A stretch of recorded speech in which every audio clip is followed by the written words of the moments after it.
You're about to experience an incredible video where I show you how Internet Computer Protocol can flip Bitcoin and Ethereum to become the top cryptocurrency.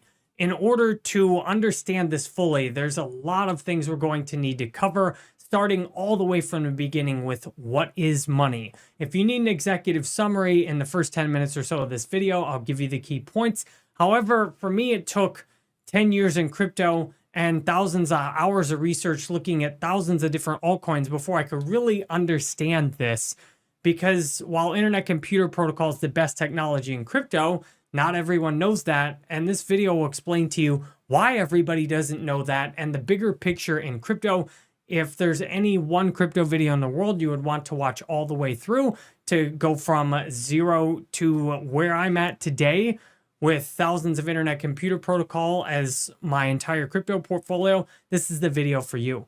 I originally filmed this as an audiobook, and I'm not an author. What I really want to do is be a musician. So this will be my final crypto video on this channel before I delete it.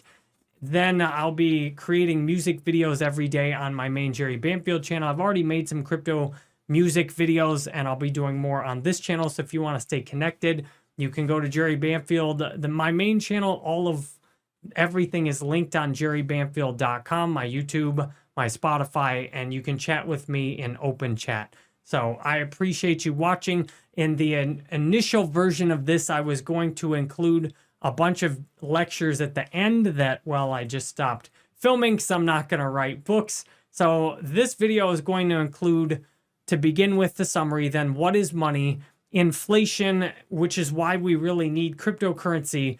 And until you understand this, crypto doesn't really make sense as to why it has real value for the world. We'll cover Bitcoin and Bitcoin forks and copies, Ethereum and Ethereum tokens and blockchains and copies, because this is really important to understand why ICP is vastly superior. Then we'll cover the founder of ICP, the Dfinity Foundation, which launched Internet Computer Protocol as the main contributor. Then we'll cover all the stuff about why people don't understand ICP, FTX and exchange price manipulation, etc. Then we'll start looking at the future, how ICP is growing, the things that really make it stand out. And then for these final topics, I'll link some videos in the description where I already covered all of this stuff in other videos. So thank you for watching this final video on my crypto channel. I hope you enjoy this. Too long, didn't read. Internet Computer Protocol is the most advanced cryptocurrency in existence by far. There's nothing else even close to it. I know this because I've been in crypto for more than 10 years. I've researched thousands of altcoins. I've seen tens of thousands, maybe even hundreds of thousands of comments from people telling me which cryptos to research and giving me their own research and information on YouTube, on Twitch, and in my open chat, as well as previously in Discord and Telegram. There are a few people in the world who've done more research in crypto than I have, and perhaps there's just me and a handful of other people who are making it extremely simple for everyone else who hasn't done this much research. Internet Computer Protocol is the real deal in crypto, and almost everything else is a total fraud. I will explain during this book exactly why. I will show you inside the whole system. I will explain the very basics of things like money, inflation, why we need cryptocurrency. What is Bitcoin? What is Ethereum? What are all these Bitcoin and Ethereum copies? Why is Internet Computer Protocol different? What exactly can Internet Computer Protocol do? Examples of projects that are having a huge impact that I actually use every day on Internet Computer Protocol, and all the narratives and the future I see.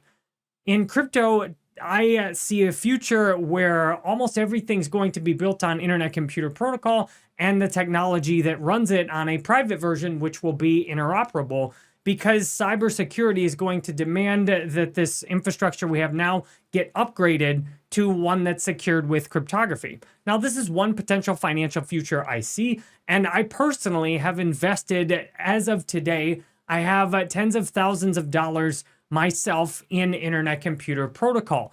I've taken all the rest of my cryptocurrencies over the last year as I've done this research, sold them all into Internet Computer, because I see that one of the most likely futures in crypto is that Internet Computer Protocol will eventually flip Ethereum and even flip Bitcoin, because it's the first cryptocurrency that can truly be used for everything you would want to use a cryptocurrency for real Web3 online social media, for payments globally in every different currency, all the altcoins, meme coins, anything you want to imagine, fully on-chain exchanges, AI on blockchain, real-world assets directly on-chain.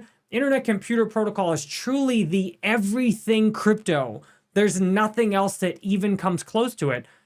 And why do so many people not even know about it? The short version is that there's a massive fraud in crypto where almost everybody is lying, cheating, and stealing as much as they possibly can, at least on the inside. And then many people on the outside are attracted to crypto because they actually have a mindset of not having enough and being broke. And they're looking at crypto as a place where they can essentially gamble and throw their money around and hope to get lucky. But their attraction point is set on not having enough. So as it says in the Bible, those who have shall have more given to them, and those who have not shall have what they have taken away. This is crypto for most investors, where most people in crypto actually lose money, while there's a small few. I've made profits in crypto more than 10 years in a row now myself. The only year I lost money in crypto was my very first year buying Bitcoin and trading it. So the one thing most people are trying to learn to do in crypto is to trade, and I'd say that's the number one thing you shouldn't do in crypto. What you should do instead is find an outlier. Find something that's different from everything else. And this book is going to lay out in great detail how Internet Computer is different from all the rest of crypto. It is the best Bitcoin scaling solution. It is the best Ethereum scaling solution, because truly Bitcoin and Ethereum are not going to last the test of time over the next 5, 10, 15, 20 years. Bitcoin and Ethereum have gotten pretty far on momentum because there's nothing else that's truly been vastly superior that's came along until now. Internet Computer, while it's been out for 3 years, it still is so early, and it's artificially being suppressed because it is the greatest threat to the rest of crypto. Internet Computer Protocols I'm going to lay out in this book is going to show you how almost all the rest of crypto is either going to move on to Internet Computer in the case of Bitcoin or Ethereum, layer 2s and scaling, or it's going to be destroyed by Internet Computer Protocol in the case of all of these Bitcoin and Ethereum copycat coins and layer 1s and layer 2s that are nearly useless and are frauding users into believing that they can do much more than they really can. I could give thousands of examples, but the examples will change over time. I want this book to be viable for the indefinite future. And what I've noticed in 10 years in crypto, the coins that were really hot a few years ago, nobody even knows about them today. But people know about Bitcoin, they know about Ethereum. And I ask, as an investor, what coin are people going to know more and more about in the future? Which is truly going to be the blockchain singularity, where everything moves on to that coin. And the only conclusion that anyone that I see who's done as much research as I have would come to, outside of their own confirmation bias, is Internet Computer Protocol. We'll talk more about confirmation bias and put all of these ideas together for you so that by the end of this book, you will see what I see, and I will explain my investing strategy. I am showing you in this book my research I've done. I trust that you are a grown-up and can make your own decisions, or if you're not a grown-up, you can give this book to your parents to assist them. I appreciate you getting started with this book. I'm a full-time author. I write every day, and I film the recording of my books live on Twitch, and the links to everything are on my website at jerrybanfield.com if you want to ask questions and meet up with me in person. What is money? This is the question we need to answer if we're going to even think about crypto any further. Money is an energy. It's an idea that we're using to organize human activity and production. Our existing financial system, some people think makes money the root of all evil, but really money is just a neutral energy and idea that has positive sides and negative sides. The positive side of money as an energy and an idea is that I can make YouTube videos and narrate audiobooks and Kindle and print books in the comfort of my own home. And then I can get money for doing that, which allows me to go buy food and pay to have a place to live and a car, etc. The awesome thing about money is that we don't have to directly exchange services with each other, because otherwise I would have to only do this for people who could then give me something in return. For example, I'd have to give a copy of my book to someone who owned my house or who could make a car for me. I would have to directly barter and interact with people, and that would be much more difficult. So money is something that allows us to specialize, and for me to do something that not a lot of people need. But because I can get money, then I do get the basic things people need, like food, like a place to live, etc. So money is actually an awesome energetic system that's given us the ability to greatly expand our lives versus just every one of us having a farm and growing something or being some kind of tradesmith and then exchanging what we do with each other on a bartering basis. That said, our existing financial system is incredibly exploitive because there's a concept we're going to talk more about called inflation, but there's also these, quote, trusted third parties, which are governments and banks that are responsible for creating and maintaining the money and actually get in between your transaction and my transaction. In order for me to transact money with you, the US government prints out money at its own discretion, and we can't even often be sure exactly how that happens, although some people may know. The average person does not understand why there's certain amounts of money in circulation and how much the money is valued relative to all the goods and services. So there's these opaque third parties who decide how much money there should be and who should get the new money that is created. And then banks are there taking money from all of us and loaning it out, doing things we don't even know about. And the banks don't even actually have the money you deposit in them. They have a fraction of the deposits in the bank at any given time. Then they're using those to loan out money and invest and do all kinds of other things, including manipulating markets, forcing things artificially low or artificially high. Our existing money system allows for a system of control to exist where a very small amount of people on the inside are able to play with massive amounts of money, and everybody on the outside, for the most part, is stuck just working a job and taking much less money than they really deserve, in most cases, for what they've contributed to the world energetically. If we had a more even system, we easily could have places for everybody to live. There's easily enough food for everybody. There's easily enough for everybody to have abundant transportation and art and entertainment. But our existing system, which we all are collectively co-creating and agreeing to, is allowing a very small amount of people to have almost anything they could possibly want with money, which apparently is domination and control over others. Lots of cars, lots of places to live, way too much food. And then there's millions of people on the planet who are starving, who live in utter poverty. And this is the current state of our financial system because of the way money is created without this clarity of exactly why there's this much of it from this government and what banks are doing with it. This is leading you to see why we really need cryptocurrency. Cryptocurrency, the main benefit that it offers is transparency. By having a blockchain like Bitcoin, everybody can see who has what and why that much exists. For example, Bitcoin has a very clear system for how much Bitcoin is created by mining. And then the miners are paid fees when there's transactions. Everyone can see exactly where all the Bitcoin is at. And that's public information. So that is a great advance on our existing money system. And it also addresses the largest problem in our money system, which is rampant and inflation, the secret tax.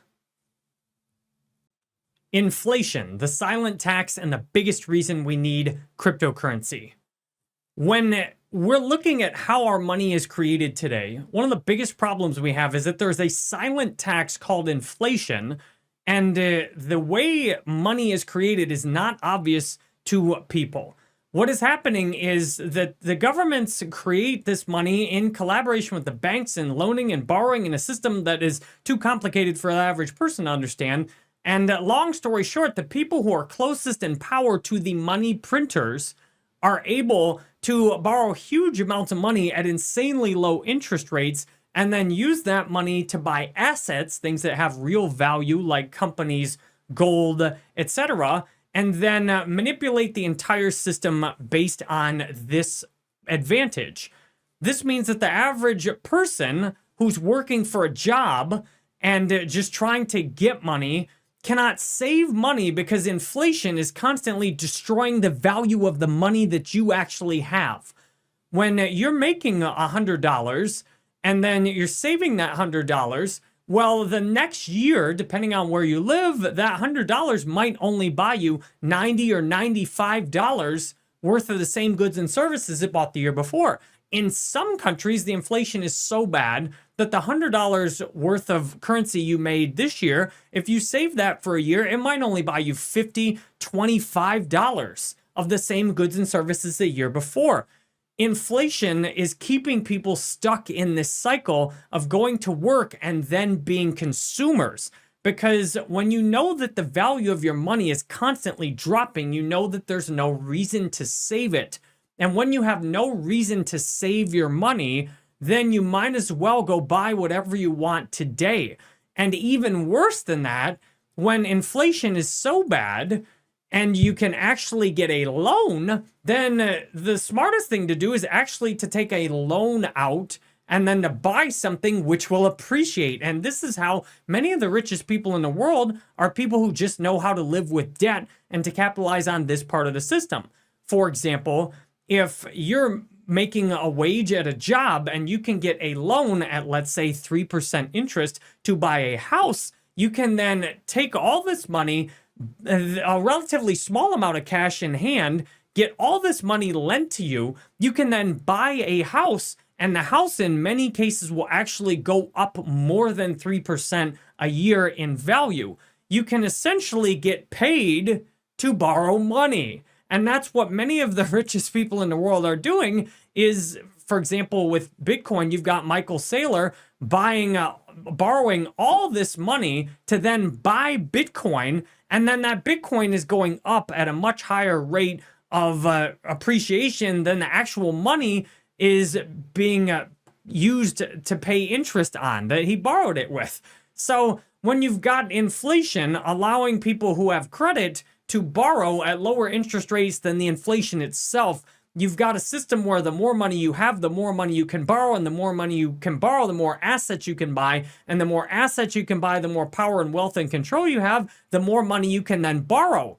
So you can get into this cycle as long as you don't buy the wrong assets or the wrong company and the whole system comes collapsing down. But in which case, many of the wealthiest people in the world have just declared bankruptcy when that happens, start all over, and then build it all up again. While the average person is stuck as essentially a wage slave, constantly losing money, they can't borrow any money at all, so they're stuck in a cycle of barely being able to afford anything and then not even being able to borrow or save, trapped. So why we really need cryptocurrency is uncontrolled inflation. Inflation also allows governments to essentially pay for anything they want to by just creating more money. If you want to go to war, all you need to do is print more money out and then pay the soldiers to do that. Everyone else's currency gets devalued, but then the government has the power by printing all that money out to just pay for anything. Where the real opportunity of cryptocurrency is to stop all of that irresponsible behavior. If you have a world on cryptocurrency where there's fixed inflation conditions, for example, Internet Computer Protocol has very fixed inflation conditions where you have voting rewards and then you have the rewards paid to node providers. And that's the only way new supply gets created, and the average rate of inflation is just 4%, which 4%, you would think that sounds about even with what you might hear in the news media about the inflation in the US dollar. But if you actually go back and look historically at what you could buy with $100 a few years ago versus what you can buy today, you'll see that the actual cost of things tends to go up a lot more than the reported inflation numbers. And that's just for US dollars, which has been one of the strongest currencies in the world since World War II. Many other currencies devalue much faster. But even worse than that is technological deflation. Things actually should be nearly free. If you think about how food is produced in mass, for example, with all these machines and factories, if you think about how hard it used to be to create material goods when people had to put everything together by hand, and now with so much technology, there's all kinds of deflation that should be happening where the cost of things like food should be almost free because it's so easy to create all of it. But the inflation is so bad that it even is offsetting this deflationary pressure from technology to agree where many people in the world are in worse poverty than ever, despite having such incredible technology where we could easily feed, clothe, and house everybody on the planet if only our mindset would be like that internally, and then we would reach out and look at the world from this perspective ourselves. So what I see is that cryptocurrency, if mass adopted, like Internet Computer Protocol, could give us the ability to make war too expensive and too direct for governments to have to engage in. Right now, governments have the power to just print money and go to war whenever they want to, and war is one of the most destructive processes on the planet in terms of destroying people's lives and wealth. Meanwhile, if you have cryptocurrency, it would cost too much for governments to go to war because instead of being able to just discreetly steal money from you through inflation, through a process that you really can't do much about, and your vote is almost useless because whoever is in power, regardless of the party, tends to all go along with the same agendas. If cryptocurrency were mass adopted, governments could simply not afford to go to war because governments would have to operate more like a real business and raise actual money through profit generating activities, and it would be very transparent, as it is with taxes, as to how much you're actually paying. And then there would be a very fixed amount of money that would be available, and there couldn't just be all this created very easily with cryptocurrency. So we really need cryptocurrency, especially because of inflation, to make wars too expensive, to bring peace to the planet, to bring a more fair financial system. Unfortunately, the reality of crypto is today that crypto is actually worse than what we're seeing in a lot of fiat currencies, where at least fiat currencies tend to have some spending power that's consistent over time, whereas many cryptos, the 99% of cryptos, go to zero or, turn out to be worse than fiat currency over any extended period of years. Because, as we'll describe in more detail, most cryptos have been created in the easiest way possible with the least amount of work, and then they do the most amount of marketing they possibly can, but there's almost no real substance there. And I'm going to show you how you can tell the difference between a fraudulent, no substance crypto, almost everything, versus something with depth and weight like Internet Computer Protocol. So now that you understand the huge problem we have with inflation in the world, you're in a much better position to see why you want to learn about cryptocurrency and what value cryptocurrency can offer us as a planet. What is Bitcoin? If you're in cryptocurrency, having a real understanding of Bitcoin is super important. And even if you've been in it for a while, you may never have thought of the technical details of how Bitcoin works. So we're going to go through this because everyone in crypto needs to understand on a basic and clear level what Bitcoin is. So what is Bitcoin in terms of technical capabilities? Bitcoin is just people running software on their computers, which would be things like Bitcoin, the official Bitcoin Core wallet, and those then create what are called Bitcoin nodes. So these are just computer programs. When you hear the word Bitcoin nodes, these are just people running software on their computer that then when someone makes a transaction on the Bitcoin network, it gets sent to the computers running that software, and it is listed in the pending transactions.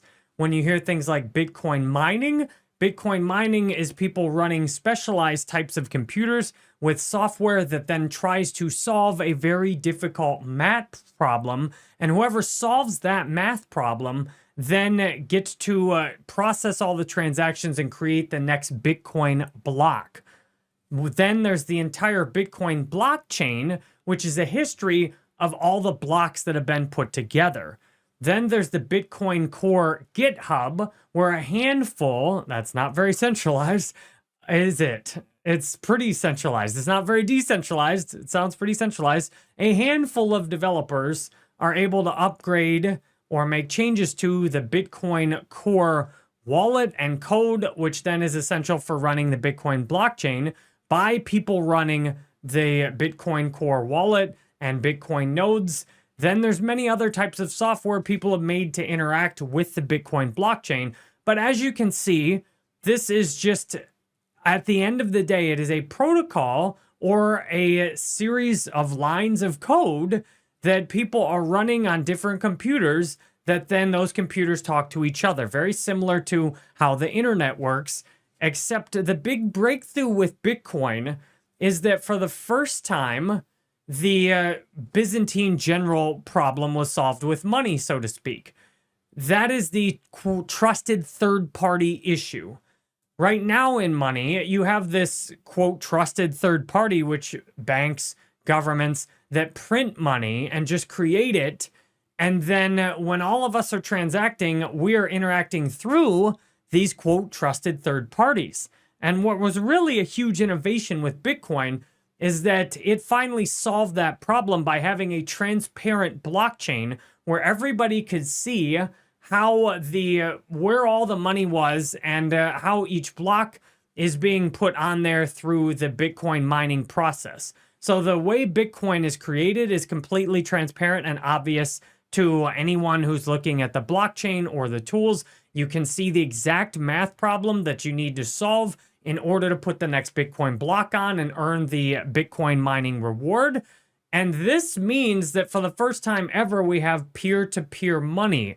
The code, the protocol that was originally written for Bitcoin allows us to transact from me to you in a way that does not require a bank or a government in the middle of the transaction because it's public and because it's secured by cryptography. Cryptography is an essential way that Bitcoin was set up in order to make it so it could be transparent. Because based on what I've told you so far, you might wonder, well, how can all this be transparent without everybody just being able to steal everybody else's money?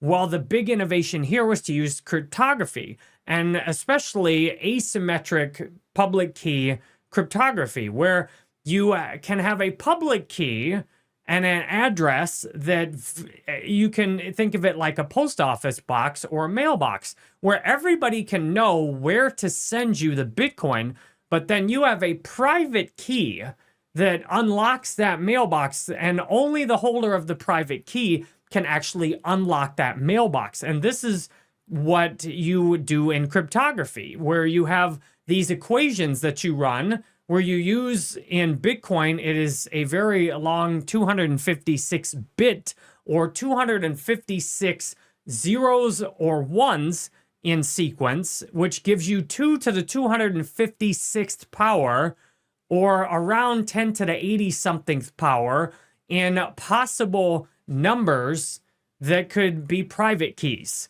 This is so large, it would be approximately like trying to find one atom in the galaxy.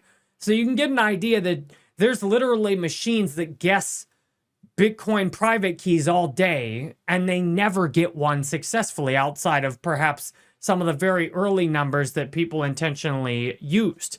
Therefore, pretty much anyone can just pick a Bitcoin private key and claim that mailbox. You could literally just make up your own private key and just put whatever numbers or randomly generate a private key and use that Bitcoin public address to receive Bitcoin, and then you would control the funds in it.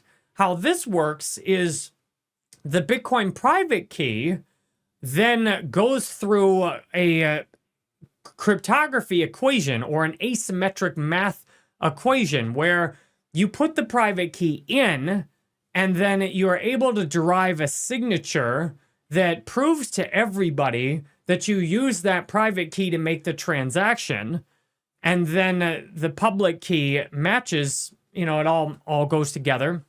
You've got the signature with the public key.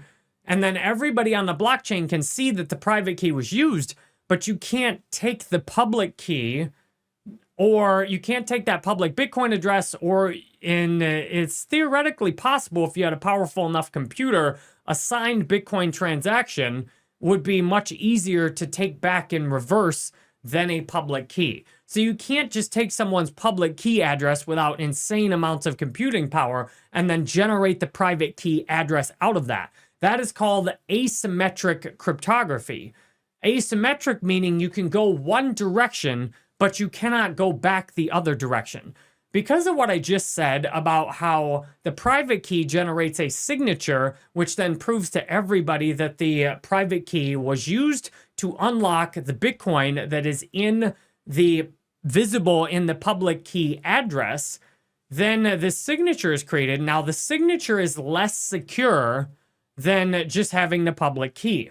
This means with Bitcoin, you should never repeatedly use an address, because the computing power necessary to take a signature that proves you successfully used a private key to generate a transaction on a publicly visible address or public key, the signature is much easier to take back asymmetrically than the public key is. However, it still is extremely difficult to the point where it's theorized that quantum computers will be able to break signatures, but not anytime in the foreseeable future directly public keys from what we can see. So this means for security in your use of Bitcoin, you should never be using a Bitcoin address repeatedly.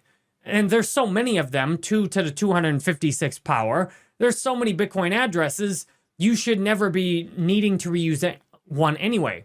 Unfortunately, some Bitcoin wallets, like when I use the Tangent wallet, it actually does, because it only generates one private key, it actually does reuse the same Bitcoin address, which is a horrible security practice. And this is why crypto is so tricky and why internet computers are so powerful, because there's so many little details like this you need to know.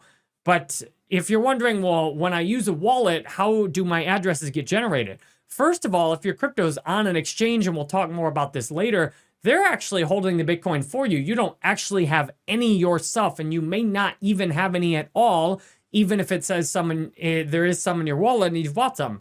If you have your crypto that's not directly under your control by you having the private key or your wallet having the private key in it, you don't actually have that crypto at all. Somebody else has now become a bank, and these crypto exchanges are one of the biggest.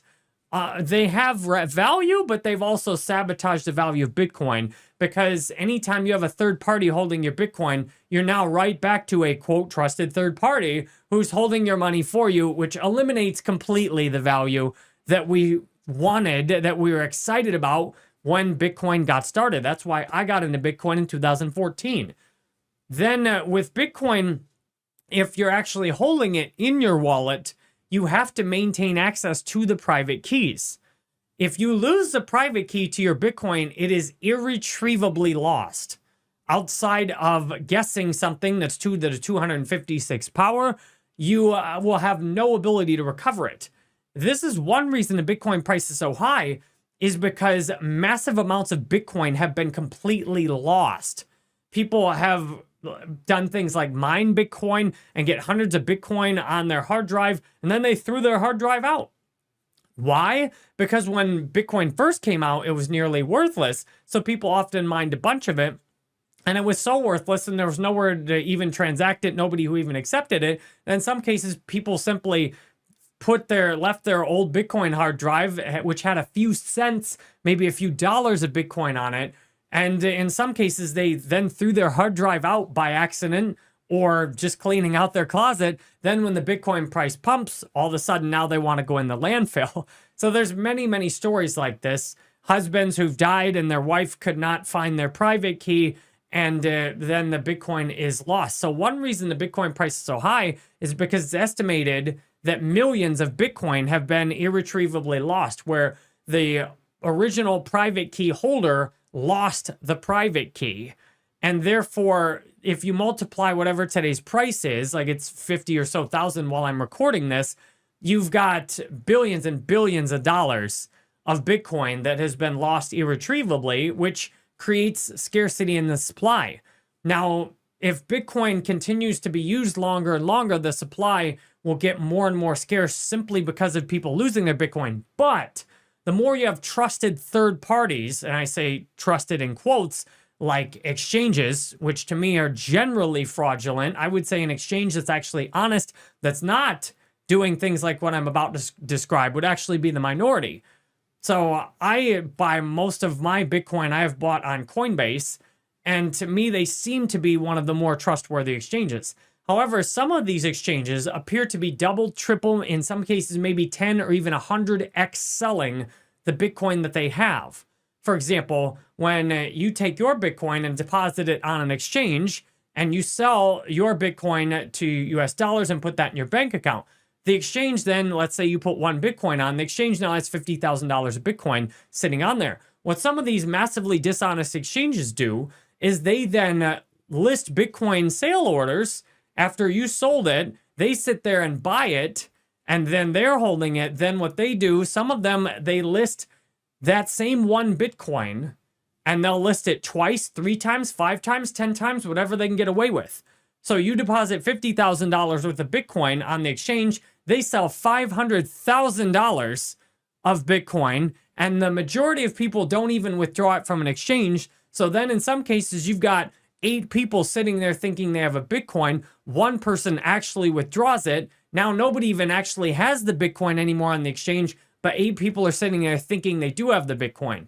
What this allows the exchange to do is short things like Bitcoin. So then they create all these extra artificial sell orders to dump the price. And then when the Bitcoin is cheap, they scoop all the Bitcoin up to make up for all the Bitcoin they should have that they don't have. And this is how things like FTX happen, where they're, and many of these other ones, they don't even have the actual crypto they say they have. Often they only have a fraction on hand. And then you will think you've got this crypto on there and you go to withdraw it and it says withdrawals are suspended or the entire exchange goes down. So this is why it's absolutely essential to never have your Bitcoin on an exchange. Because if you think you have Bitcoin on an exchange, you don't know until you go to withdraw it and actually get it in your wallet. Therefore, when you understand Bitcoin at a level like this, I hope you better understand the value of Bitcoin and why people are excited about it. You better understand why it is inappropriate, in my view, to hold Bitcoin by any trusted third party. That means in any kind of account where somebody besides you has the private keys. Because by you having your money on an exchange, your Bitcoin on an exchange, or having your Bitcoin in some IRA account where some, big third party has it, you don't know what you actually have, and they can short the price of Bitcoin and they can do almost anything with it. And many times third parties that are holding Bitcoin, say in some kind of retirement account, they're also taking fees. So they're making a guaranteed profit while not even having to take any of the risk. So this is an overview of what Bitcoin is, which is very helpful to understand if you're getting into crypto. And from here, then with a foundational understanding of Bitcoin, you're in a good position to further understand things like Ethereum and much more that we'll talk about. Bitcoin forks and copies. Many of the blockchains out there today are nothing more than Bitcoin forks and copies. A fork is where somebody runs a different version of the software and then takes the blockchain off in a different direction. For example, with Bitcoin, there have been many people who've taken the Bitcoin code and the Bitcoin blockchain, and then they've modified it. And then at the point they start running it, it becomes a fork where it has all the original transactions in some cases that the Bitcoin blockchain had. But then the new version of Bitcoin, they changed the name in the code and they changed the properties. For example, one of the early Bitcoin forks is named Litecoin. Litecoin, they simply took the Bitcoin code and blockchain, they made changes to it to try and make it faster and cheaper to transact, and then they started running their own software that they had modified from Bitcoin because Bitcoin is open source and public. So they took the open source public Bitcoin code, modified it, changed the name to Litecoin. And then you've got so many more projects that have done the same thing. For example, Dogecoin. Dogecoin took the open public source code of Litecoin, which was copied from Bitcoin. So Dogecoin is a fork, or however you want to think of it, a copy of Litecoin, which is a copy of Bitcoin. And then you have things like Dash, which were another Bitcoin fork. And in Dash's case, they made some more significant changes where they made it so only master nodes could actually process the transactions. On Bitcoin, anyone can just download the Bitcoin Core wallet and start running a Bitcoin node, but on Dash, they made it so only master nodes could process transactions. And they also modified it so you could make the transactions private. Thus, when you're new to crypto, you need to understand Bitcoin forks and copies. And even if you've been in this for a while, you need to think this through, because I invested heavily in Dash and promoted it as the next Bitcoin when I was only in crypto 3 years. And I look back now, and even though I made a profit, what a blunder. How ridiculous to think that some copy of Bitcoin was going to be this great success. Would you think that somebody copying your paper in school should get a better grade than you on it? Should they even get the same grade on it? What we can see over time, and the most important takeaway, is that Bitcoin forks and copies are an easy way to create money for the people who take the action of the copying or forking the blockchain, but they rarely turn out to be a good investment over the long term for the people who are suckered into buying them. For example, Dash had a great bull run when I promoted it and said it was going to be the next Bitcoin. However, after I stopped promoting it and after the initial euphoria wore off, then Dash has done absolutely horrible since 2017. Same thing with so many of these other cryptos, like Litecoin went up to $300 in 2017, but then it has just been a crappy investment since then. In almost every case, Bitcoin will prove to be a better investment over time than all the forks and copies of it. What's even worse today is that then there's these blockchains that come along and they make more significant modifications and they market themselves as the next Bitcoin or a better than Bitcoin. And the majority in people in crypto can't even see through this disguise and deception. Now, I'm going to give you an example that'll make this abundantly clear by using an analogy. Let me put you in a theoretical scenario where you grew up on a farm in the middle of nowhere, maybe back a while ago, and you never saw a car. All the transportation you saw was with horses and horse-drawn carriages and people carrying stuff on their backs. Imagine then that I come in with a 18-year-old Toyota Corolla, and I tell you that this car can go 100 miles an hour. The engine is as powerful as hundreds of horses combined. Then you would look at my 18-year-old Toyota Corolla and you would be like, oh my God, this is amazing what it can do. How much is it? And I tell you, it's $30,000.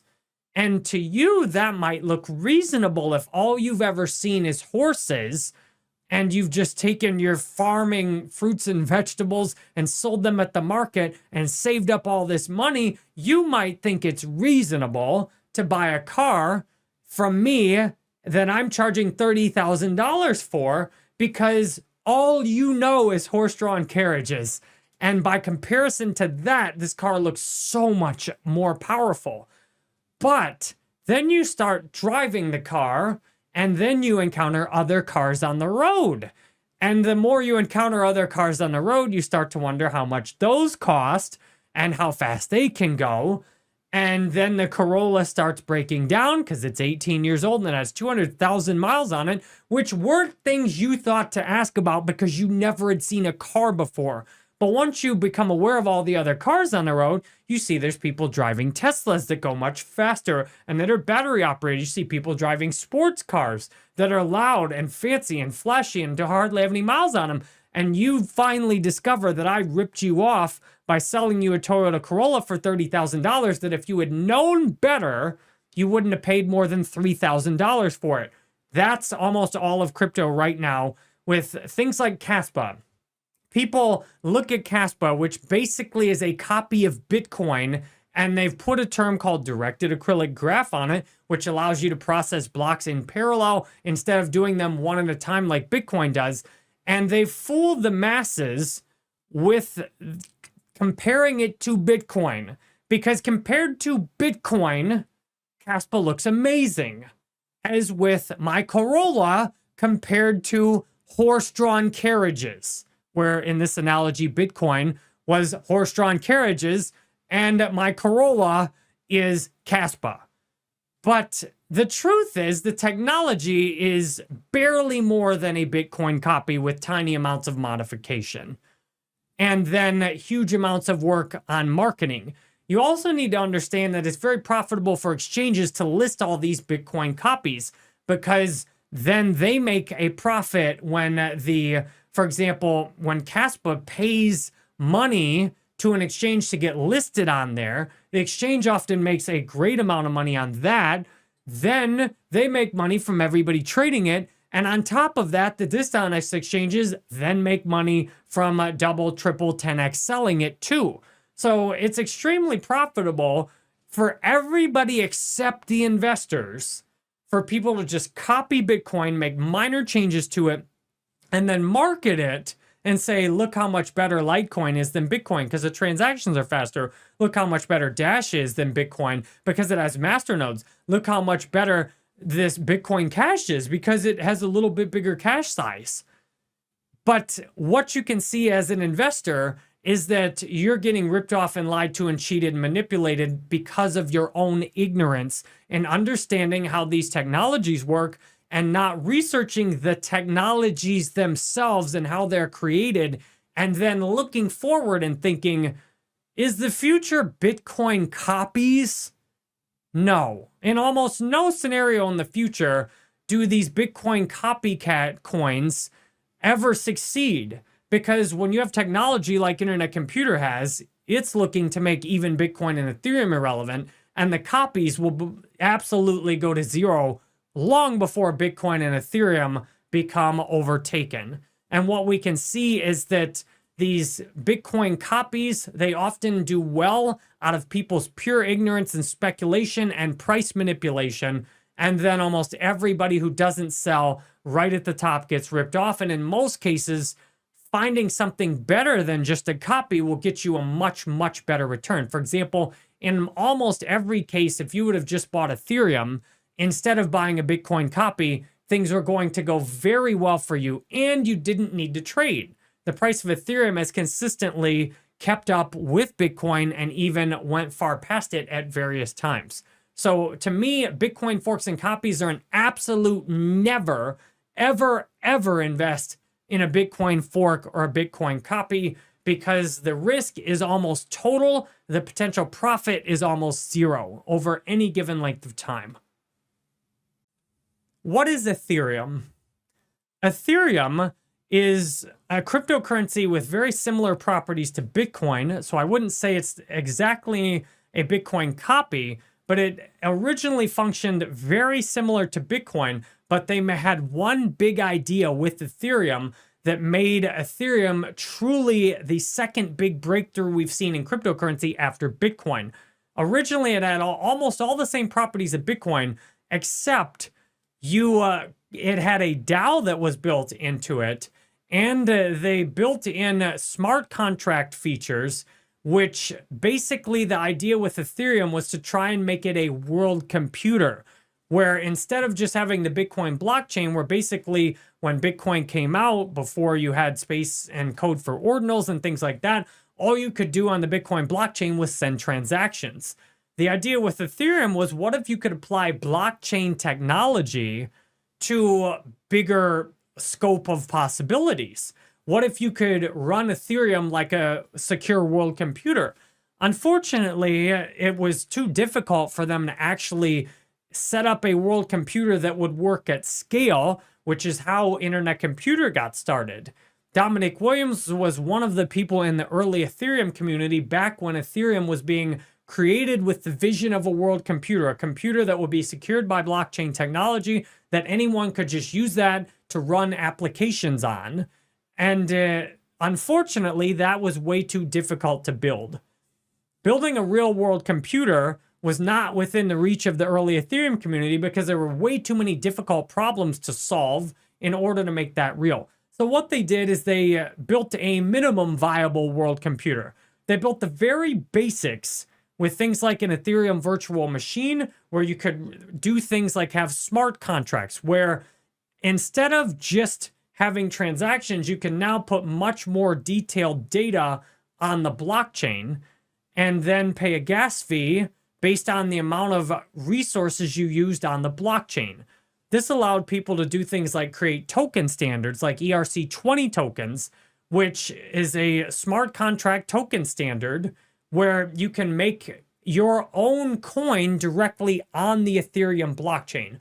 This was a big breakthrough because up until now, you pretty much had to just copy the Bitcoin code in order to make your own cryptocurrency. But once Ethereum launched and got the smart contract features and the token standards operational, now anyone could just launch their dumpster fire coin and then promote it as better than Bitcoin and buy themselves the world's largest diamond and flex all these car pictures and then get sued by the SEC, and everyone knows they're a total fraud. Did I say that was Hex I was talking about? That's what I am talking about. But Ethereum is very important in cryptocurrency because it's the first world computer kind of platform where you can build so much while leveraging the properties of the blockchain. This introduced DeFi.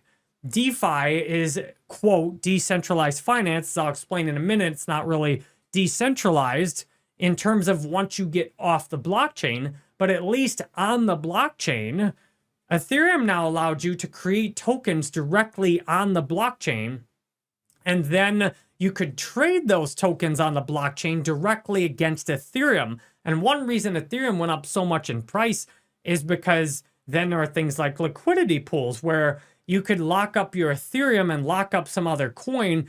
And then when somebody else wanted to come along and buy the coin and they had Ethereum, you can instantaneously, nearly, pretty quickly, not exactly instant, but fast, you could swap those coins and it would happen directly on the blockchain and everyone could see it. So Ethereum was really exciting because now you've got a huge playground with all these additional things you could do. You could even put things like very, very, very basic NFTs directly on the blockchain. Or what has become most popular to do is to put a hash for an NFT, which is a non-fungible token, unlike Ethereum and Bitcoin, which are fungible tokens. And US dollars are fungible tokens. Fungible means if I give you a $100 bill and you give me another $100 bill, it doesn't really matter which $100 bill you have. All $100 bills are equal or fungible, which means it doesn't matter if the bank gives you that $100 bill or that $100 bill. They're all worth $100. They're all interchangeable. Non-fungible tokens are tokens that are unique or special. Often things that have been created in limited quantities. And if you have one of those, then it has unique properties, or there's a limited quantity where they're not fungible. You can't just trade them all interchangeably. NFT collections are basically people creating a limited amount of NFTs, like let's say 100, and then they sell each of these non-fungible tokens, which individually are unique and they may have unique properties. Then what's been chosen as the main way people use the NFTs is they put them in pictures and then use a third-party website to host the picture, and then all the Ethereum blockchain actually has on it is a hash or, a series of numbers and letters that then points to some other resource that's off the blockchain. So then you have people like Elon Musk coming through and joking about how worthless buying a piece of code on a blockchain is that points to something that's hosted off-chain. So you can start to see already both the value proposition of Ethereum and the extreme limitations of Ethereum based on the huge cost of actually using Ethereum as a world computer and the tiny amounts of data you could put on a blockchain. For example, to put around a gigabyte of data on Ethereum today would cost you millions of dollars because the tokens on the blockchain often just take up kilobytes. They use very small amounts of data to say where all the tokens are and all the different addresses. Whereas if you take some pictures on your phone and you see how big these pictures are, just putting a single picture, assuming it was even possible, on the Ethereum blockchain will cost you tens of thousands, maybe even hundreds of thousands, because the pictures are megabytes today. Usually you take a picture, that picture often will be megabytes in data. So the Ethereum blockchain, while it was a huge breakthrough at its time, it's become extremely limited in terms of what it can do. And the result of that is almost everything that interacts with the Ethereum blockchain does all the computation and heavy lifting off-chain and then interacts with the Ethereum blockchain for just a tiny bit of the actual computation. I'm explaining all this because it'll help you understand why internet computer is different. And as you can see, understanding the technical capabilities of these blockchains is the secret to being able to effectively research and see what is actually valuable versus what is not valuable. What's valuable with Ethereum is the network effect. Ethereum truly is the #1 cryptocurrency in terms of the network. Although Bitcoin in some metrics may have higher network in terms of addresses and branding than Ethereum, if you count all the different coins that are on Ethereum, like you have stable coins on Ethereum, if you add up all the different things that are happening on Ethereum, all the different coins on Ethereum, all the different interactions with Ethereum, in my view, Ethereum is truly the #1 cryptocurrency, even though it hasn't been in terms of market cap because there's so much Bitcoin that's been lost and Bitcoin's been around longer. Truly, Ethereum is the foundation, to me, the main cryptocurrency out there because there's so many, there's billions and billions of dollars of stable coins that are on Ethereum, and so many projects rely on Ethereum. But Ethereum's viability for the future, to me, is extremely questionable because of how expensive it is to transact. The gas fees, even when things are in a bear market, it can cost you $20 to do a simple swap from one token to another. And if you try and pay less gas fees, you can be waiting for a long time for the transaction to go through. There's all these bots that transact on Ethereum also, where you submit your transaction to swap a token and the bot jumps in ahead of your transaction and puts in a better offer, and then it makes a profit because it knows your transaction is going to go through higher or lower depending on how it's set up. So in terms of actually being able to use Ethereum, because it costs so much to do transactions and because there's so little data that's on the blockchain, I don't see any chance that Ethereum is going to survive in the long term because the technology is so outdated at this point that if you're looking for a world computer, Ethereum is clearly not it. But most people interacting with Ethereum don't realize when you're using things like MetaMask, you are again going through a quote trusted third party. You're not actually, even if you have the private keys, you're dependent on the MetaMask protocol and software and application to actually access everything. Although if you could somehow get your secret phrase out of MetaMask and crank the same private keys out in another wallet, that might save you. But the way most people interact with the Ethereum blockchain is through some third party. They don't actually go to the blockchain itself. They use Trust Wallet or MetaMask or some Ledger hardware wallet. And again, even if you're on a hardware wallet is something where you have a physical piece, a device like a USB key or Tangent, you have a card, and that stores the private keys in it. And if then something happens to that hardware and you can't replace it for any reason, or you lose your recovery phrase, you can lose all your crypto. And therefore, the vast majority of people using Ethereum are, again, interacting through a third party, which then almost completely topples the original value proposition of having a world computer that cuts out the middleman. And guess which crypto actually delivers on that successfully? Internet Computer Protocol. But first, let's talk some more about tokens and dive deeper into what Ethereum can do. Tokens versus blockchains. You really need to understand this difference because many of what people are investing in crypto today are actually tokens. They're not even a blockchain themselves. And I personally find investing in tokens is way more risky than investing in a blockchain itself because of the difference I'll explain.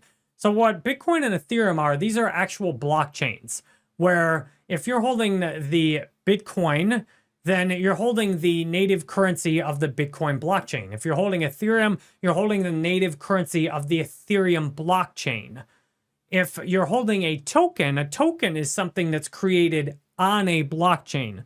For example, USDC is a stablecoin token that is created on the Ethereum blockchain.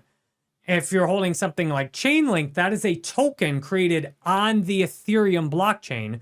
And many tokens now are also making copies of themselves. For example, they're taking a portion of their coin on Ethereum, sending it over to a dedicated Ethereum address, and then they're using that much of the token and putting it on another blockchain in order that they can have their token on many different blockchains. The biggest thing you need to know about tokens versus blockchains is that blockchains are much more easy to give value to a blockchain, something like Bitcoin or Ethereum, than it is to give value to a token. A token, if you think more about it, why would a token have value? A blockchain with something like Bitcoin and Ethereum is kind of obvious why the native currency would have value because you transact with it. On Bitcoin, you transact with Bitcoin and you send Bitcoin from one address to another. On Ethereum, you can pay gas fees with Ethereum. You can transact with Ethereum. You can use Ethereum to trade against other coins. With Bitcoin, you can put I wouldn't do it for long, but you can put your Bitcoin on an exchange and then trade the Bitcoin against other tokens, which is one way Bitcoin's price went up so much, is because when all these other Bitcoin copies and Ethereum copies and Ethereum tokens came along, Bitcoin was the standard that was traded against all of them until you had all these stable coins, which are tokens created on the blockchain. So a token is basically a smart contract on a blockchain. And a smart contract is just a set of rules or code dictating how that token operates. For example, anyone can go create a smart contract on Ethereum if you pay the gas fees. And it can be pretty easy to do if you just use some third-party tool and you can set all the parameters. For example, can the token be minted or not? What's the minting is when you create more of a token after it already exists. What's the initial supply of the token and which addresses should have the token? Can the token be burned and when it's transacted? What is the fee to transact the token? And are there properties to holding the token? For example, do you get staking rewards for holding the token? The thing that really is fraudulent with tokens is that many cryptocurrencies are using tokens like a stock. For example, something like Chainlink is what I would call a token that is being used like a stock, where people who buy the Chainlink token, which is on Ethereum, which is created as a smart contract token on Ethereum, then people are buying that like it's a stock. But unlike stocks, a token, unless it's on Internet Computer Protocol and it's set up through the service nervous system, as I will describe later, and in that case, it has to also be 100% on chain or it will have the same properties as what I'm talking about. But outside of Internet Computer, this is how tokens work. Outside of Internet Computer and on Ethereum, when you create a token like Chainlink, all you have is then this token that if you buy it, the token sits in your Ethereum wallet. The token has no ownership over almost anything involving Chainlink by code or by law. The two ways to own something are to physically possess it and or to own something legally. In a case of a house, I both am in my house now physically possessing it, and I legally own it. And the law ultimately is backed up by violence. So if you try and come take my house, I will call the police, and the police will come get you out of it using violence if necessary. If you damage my house, I will file a lawsuit against you, and ultimately the money will be taken out of your bank account voluntarily or involuntarily to pay me back, depending on how the case goes and everything, if you damage my house or cause, me to lose something in my house through your actions. Thus, I own my home both by my own physical control over it and by the law. Now, with something like stocks are legal ownership. You don't physically, when you buy a stock, own a piece of the company to the point where you have physical ownership. You can't just buy some Google stock and then walk into Google like you own the place the way you can with a house. But you have legal ownership over a part of the company. And therefore, when you buy stock in a company, you have legal ownership and you can get together with other stockholders and you can make the company do things. For example, if the CEO starts running the company into the ground and making a bunch of bad decisions, depending on how the stock is set up, you can use the law to force the CEO out of the company or to make other changes to the company and restructure it. Or even you could force the company to be sold and then take all your money out of it. What happens with tokens is that you don't have either of those. You have no physical ownership, which means, for example, something like Chainlink. They've built all these oracles in crypto, which we'll talk about later. But when you're holding the Chainlink token, it is completely a leap of faith that other people will also buy the Chainlink token without really understanding that there's no legal ownership, there's no ownership by code. So people are buying, and there's tons of tokens like Chainlink that people are buying, and they're acting like it's a stock. But unlike a stock, there's no real power underneath the token, except on Internet Computer, where you can set it all up so that you physically own the token because it's all on the blockchain.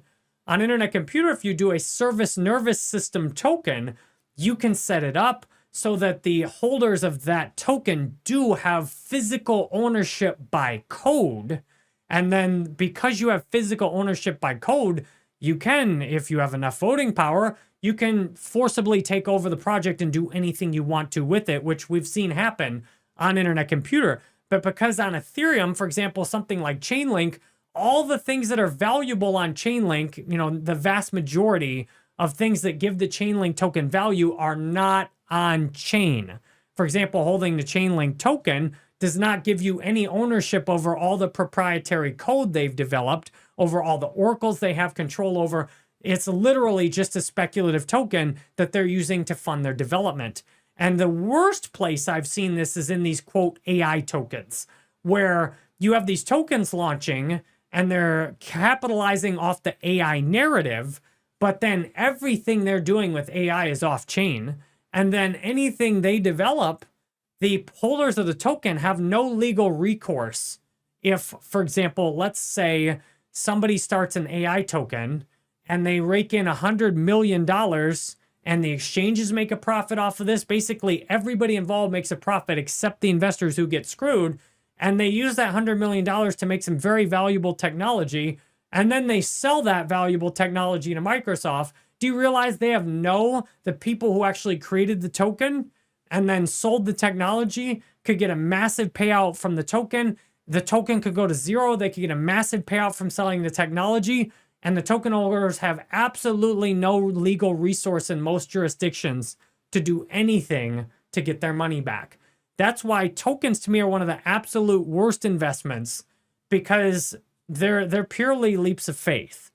And you've got cryptos like Hex I mentioned before. I mean, literally, all that happened with Hex is just a token. It was branded as a blockchain certificate of deposit, which I immediately saw was totally fraudulent. It's literally a pyramid scheme where whoever buys in last gets screwed when everybody else dumps. Then you got paid to lock the token up to create artificial scarcity. Then the people who created the token, who started with all of it, then got to mine a whole bunch of it and then create a whole bunch more of the token for free and then dump their bags whenever they wanted to, buy the world's largest diamond, buy all kinds of cars and show off. And then people get sucked into this. But I warned people repeatedly who got mad at me and unfollowed me and called me an idiot for telling them that Hex was going to go to zero when it was several cents. And it's lost 90+% of its value since then. I told you so. And I don't take joy in being right when people are getting annihilated because of it. I take joy in being right when you can avoid having your finances annihilated by seeing beforehand where things are going to go. Almost every token that's created where the value is off-chain and there's no legal ownership by code, almost everybody holding a token like that's going to get absolutely annihilated. So if you're holding a crypto, to me, the first thing to do is to check, is this a token or is this a blockchain? Bitcoin and Ethereum are blockchains. Bitcoin and Ethereum copy chains are also blockchains.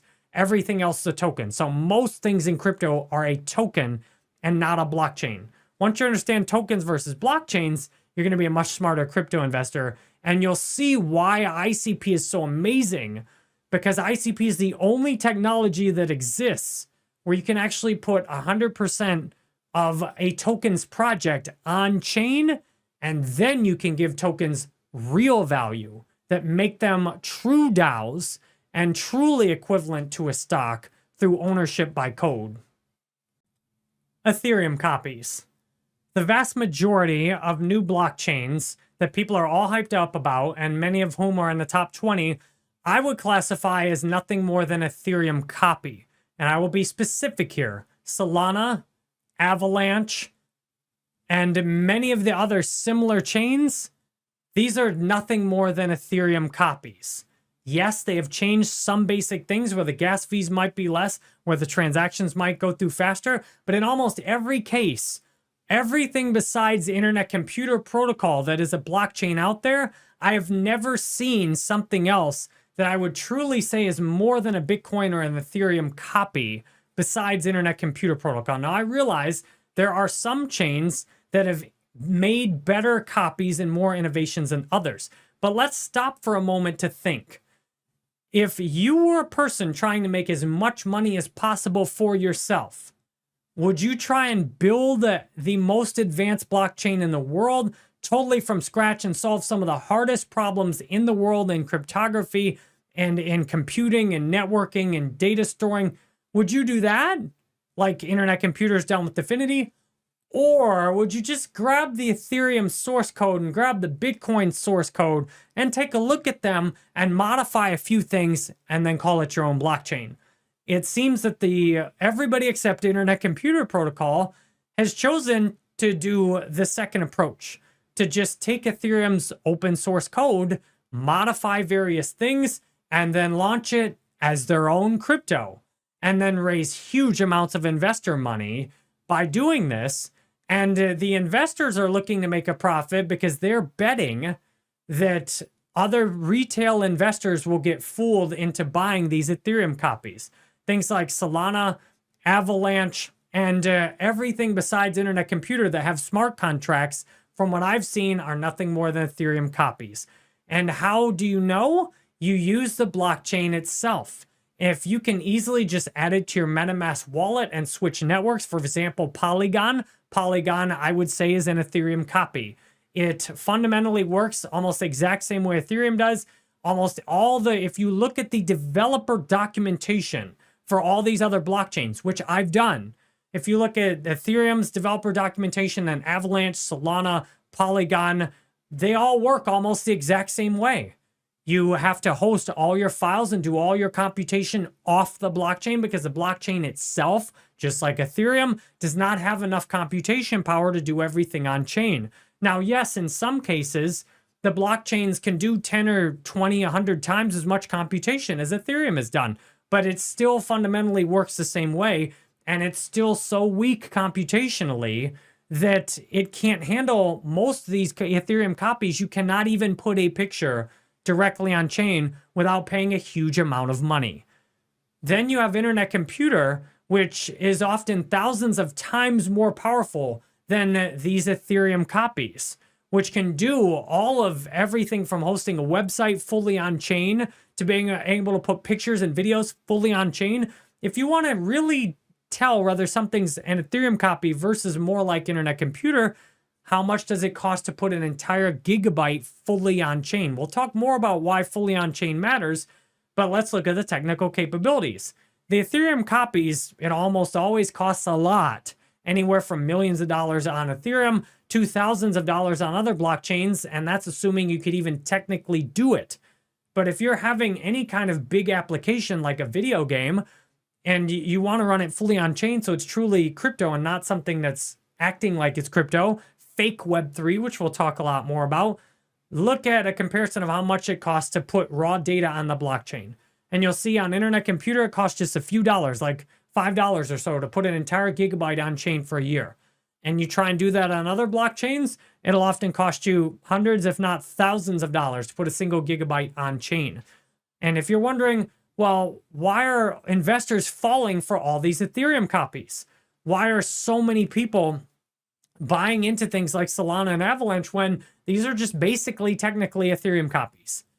It's because there's huge amounts of money that is when you copy something like Ethereum and you can convince investors who are certain that they can make a profit off of it, and then you get this thing like a crypto matrix that's pushing all kinds of these Ethereum copies out there as quote Ethereum killers. But just like I gave the example in the Bitcoin section, where if I tried to sell you a Toyota Corolla and all you knew was a horse-drawn carriage, the Corolla looked good. But you get out on the road and people are driving Teslas and, sports cars and buses, you're not going to be impressed. So once you see Internet Computer, you'll see all these Ethereum copies clearly. And you'll see that they, in most cases, have very small teams. If you truly want to research a cryptocurrency, try and find how many engineers and technical staff are actually working on the protocol itself and see the lack of transparency. What you'll consistently notice researching cryptos, as I've noticed researching thousands of cryptos, blockchains, and tokens, is that rarely is there more than a handful of engineers and technical staff transparently listed as actually working on the protocol itself.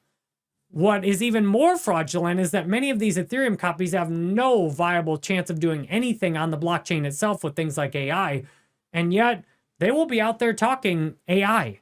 And if you listen carefully, they will never say that the AI can actually be done on their blockchain. But if you listen carefully, you'll say they're giving money to projects that are doing AI on Near. But what do they mean by on Near? They mean putting a token on Near for an AI coin, that it's all going to be off chain. And that's why, are you seeing why you really need to understand so much to be able to see the bigger picture? Because giving money to put a token on a chain that gives you no legal ownership and no ownership by code is worthless. It's fraud. It's stealing.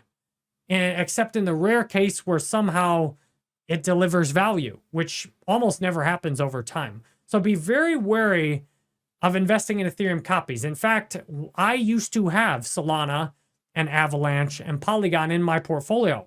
And this was the realization where I sold them all. I realized that if you look at the technology, they're so similar to Ethereum. The developer documentation is so similar. The properties of the chain are so similar that they're basically Ethereum copies. And that there's no way I'm investing in a copy of something. But you have so many people that are getting paid and that will have confirmation bias. We'll talk more about that. Most of crypto today is Bitcoin and Ethereum copies, plus people making Bitcoin and Ethereum videos. That's the vast majority of crypto. And that's why once you find Internet Computer, there's no going back to Ethereum and Bitcoin copies or thinking that even Bitcoin and Ethereum are going to be able to keep up with this level of technology. Dominic Williams. Dominic Williams is the founder of the Dfinity Foundation, which is the foundation that created Internet Computer Protocol. Dominic Williams, to me, is the smartest person in crypto. the #1 person most worth listening to in crypto if you want to get smarter about crypto. And Dominic Williams is the #1 person I've found in crypto who helped me become a better crypto investor myself. I've watched hours and hours and hours of Dominic Williams actually talk, and hearing the things Dominic has said and hearing his vision for the future and seeing what his team has actually built and is functioning on internet computer protocol is incredible. So before we get into internet computer, let's talk Dominic Williams, because that will help you understand how internet computer came to exist. Dominic Williams was one of the early people in the Ethereum community back in 2013. Before that, he built a massively multiplayer online game, which I have not been able to actually find the name of that game or any reference to that game. And I've also not been able to find much information about Dominic Williams before he got into the Ethereum community. So if you have any good information on that, please share it on jerrybanfield.com in my open chat. But what we can see easily about Dominic Williams is that he goes back to the early Ethereum community when Ethereum was being talked about as a world computer, a computer where anybody could build on it and it would have the security of the blockchain. Dominic Williams, upon seeing that Ethereum was taking a minimum viable world computer model of trying to make the utterly easiest to develop and simplest thing they possibly could to kind of rush it out the door and start making some money, Dominic Williams had the idea that this is not going to work for the future. We need to make a real world computer. So Dominic Williams got obsessed with making a real world computer. And immediately he started to find that making a real world computer was going to be very difficult. There were a whole bunch of difficult cryptography problems and many other challenges that would need to be solved in order to make a real world computer that would function fully on the blockchain. In order to do that, he made the Dfinity Foundation and started getting investors to provide seed money and recruiting some of the best cryptographers, data analysis, researchers from places like IBM, Google, Amazon, Microsoft. Dominic Williams started to build the most superstar team in all of crypto, and he named it Dfinity. Then the early coin was even called Dfinity, or Decentralized Infinity for short, with the idea being to build an infinitely scalable world computer all on blockchain. And they started getting funding for this, as far as I can see, as early as 2017, doing an initial seed round, raising millions of dollars, and then raising much more money from other investors and investment companies. Dominic Williams then got the blockchain launched in 2021 and has continued to lead to be the chief scientist and founder of Dfinity, continued to be the #1 man at Dfinity, and continued to be a very vocal presence in crypto, talking about internet computer protocol and the bigger landscape. Dominic Williams is the one that I heard the phrase crypto matrix from. And Dominic Williams helped me to see what a lot of people can see from the outside. The average person can actually look at crypto from the outside and see that this is almost all fraudulent. It's almost all pyramid schemes. It's almost all people losing money. The average person actually can see that from the outside, which is why most people don't even have any interest in crypto today. They look at crypto and they're like, this is crap. This is just people lying, cheating, and stealing, which is the vast majority of crypto. And Dominic Williams calls that the crypto matrix, because the crypto matrix is intent on stealing as much money from you as possible with the least amount of effort possible, all the while thinking it's your fault, which truly it is.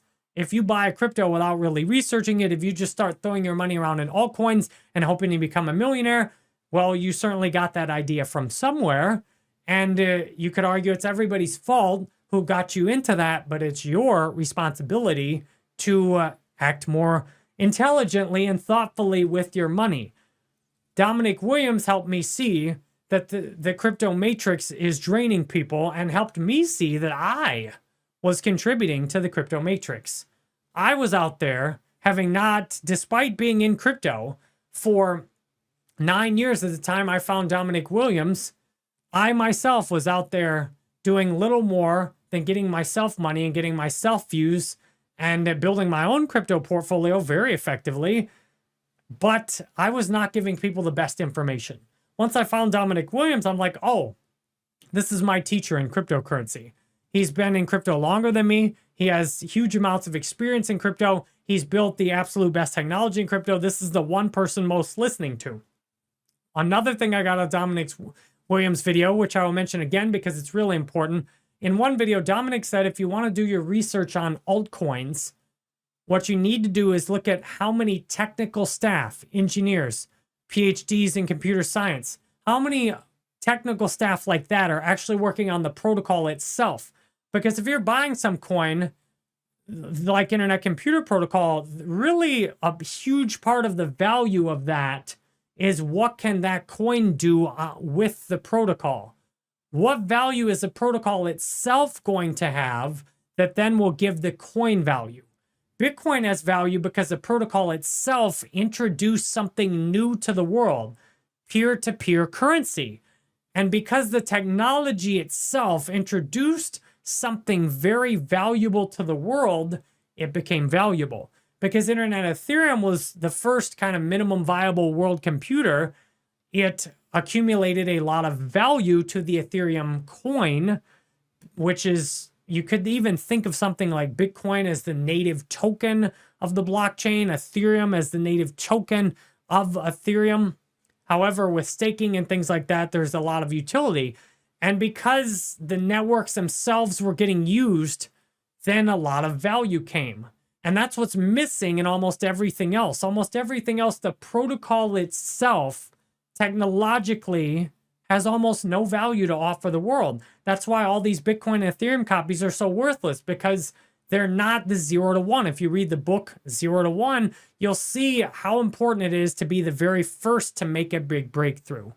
And Dominic Williams has helped me see so much in crypto and to see the future of crypto.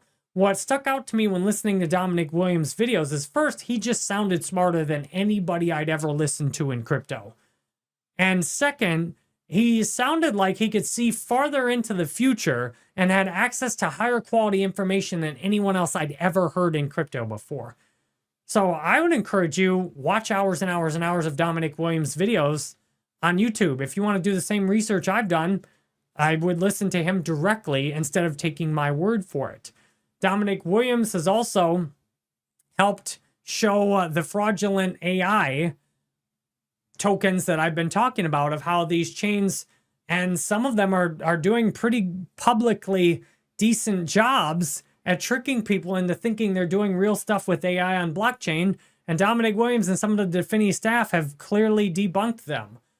Because if you're running all this stuff off chain and then doing these little tiny verifications and little stuff on chain, that's not on-chain AI. And that's just another fake decentralized protocol. Dominic Williams, I do not use X any longer, but a lot of his X tweets have been extremely valuable in my education. And if I were to read any post on X at all, first and foremost would be Dominic Williams' post, because I've found that those are the highest level of information that I've gotten in crypto. So Dominic Williams is the founder of Internet Computer Protocol. And now that you've got an idea of who Dominic Williams is, it's time to dig deep into Internet Computer Protocol. Dfinity. The largest research and development team in all of cryptocurrency is named Dfinity. Dfinity, started by Dominic Williams, has hundreds of the most talented people in crypto, all working together, all on adding value to Internet Computer Protocol. You've got, if you go to Dfinity.org, you can see the massive team of people that are working on this yourself. The Dfinity Foundation is a major contributor to the Internet Computer blockchain. They're based in Switzerland. Their employees have over 1,600 publications with hundreds of thousands of citations and hundreds of patents. And the best part is, you can actually watch many of the Dfinity staff members do presentations on YouTube.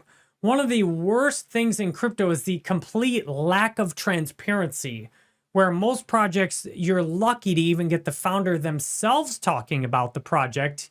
And then you rarely will get more than a handful of people who actually talk about what they're doing with the protocol and not a bunch of things with tokens and other stuff launching.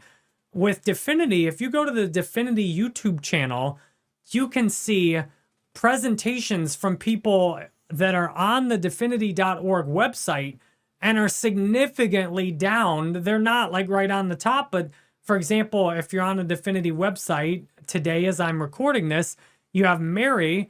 Mary's a senior product manager at Dfinity, and she does a presentation on YouTube about new technology that they were releasing, and so many of the others. You can, when you watch the Dfinity research and development updates that they do once a month, you can listen for exactly who is giving the presentation, and then you can go in and check the Dfinity chart and look at the person's biography, and you'll be amazed at how many senior engineering managers or how many technical staff, things like senior network engineers, senior data center services and engineers, how many PhDs that are working at Dfinity. You'll see all kinds of experience from many different companies, from Amazon to Google to IBM. This is by far the largest and most talented team of crypto-based technology experts anywhere. And that's what Dominic said. This gives you everything so clearly. If you want to see the value of a project, you need to see who are the people working to improve the protocol. Even Bitcoin itself only has a handful of people actually working to improve the protocol itself. Even Ethereum has a relatively small Ethereum foundation that are actually working to improve the protocol itself. Out of everything I see in cryptocurrency, there is no single foundation that has more technical talent, adding more value to the protocol itself than Internet Computer via Dfinity. And because of that, I see that Internet Computer is in a very good position to flip Ethereum and Bitcoin, because if you look at something like Dfinity as a football team, I mean, they've got the largest superstar team. They're going to win championships. Like if, New England Patriots, the Cowboys of the 90s, they're going to win championship after championship. And this is exactly what they've done. If you go to internetcomputer.org, you'll see the massive list of breakthroughs they've come through with. And they've been able to do this because they have a lot of people working on the protocol itself at Dfinity. And they do have community grants at Dfinity. If you're a content creator, if you are developing something, you can apply to Dfinity and get grants. But unlike the vast majority of other cryptos out there that dump money primarily into marketing because they know they're weak foundationally, Dfinity knows they are very strong foundationally, that their technology is unmatched by anything else. And because the technology is unmatched by anything else, they don't have to give out money to everybody to market it. They know that, like Ethereum, which was largely organically marketed, and many altcoins in 2017 outperformed Ethereum because of that. But over time, Ethereum has destroyed almost everything else in returns, even outperforming Bitcoin's returns in many cases. So Dfinity is, to me, the biggest reason why I've invested in Internet Computer Protocol, because what most cryptos have is very stagnant technology, where once they release the protocol, very little gets done to improve the initial protocol. Bitcoin as a protocol is still very similar to when it first came out. There's not that much that's been done to the actual protocol. And what do I mean by protocol? The code that determines how all the software and all the computers work together.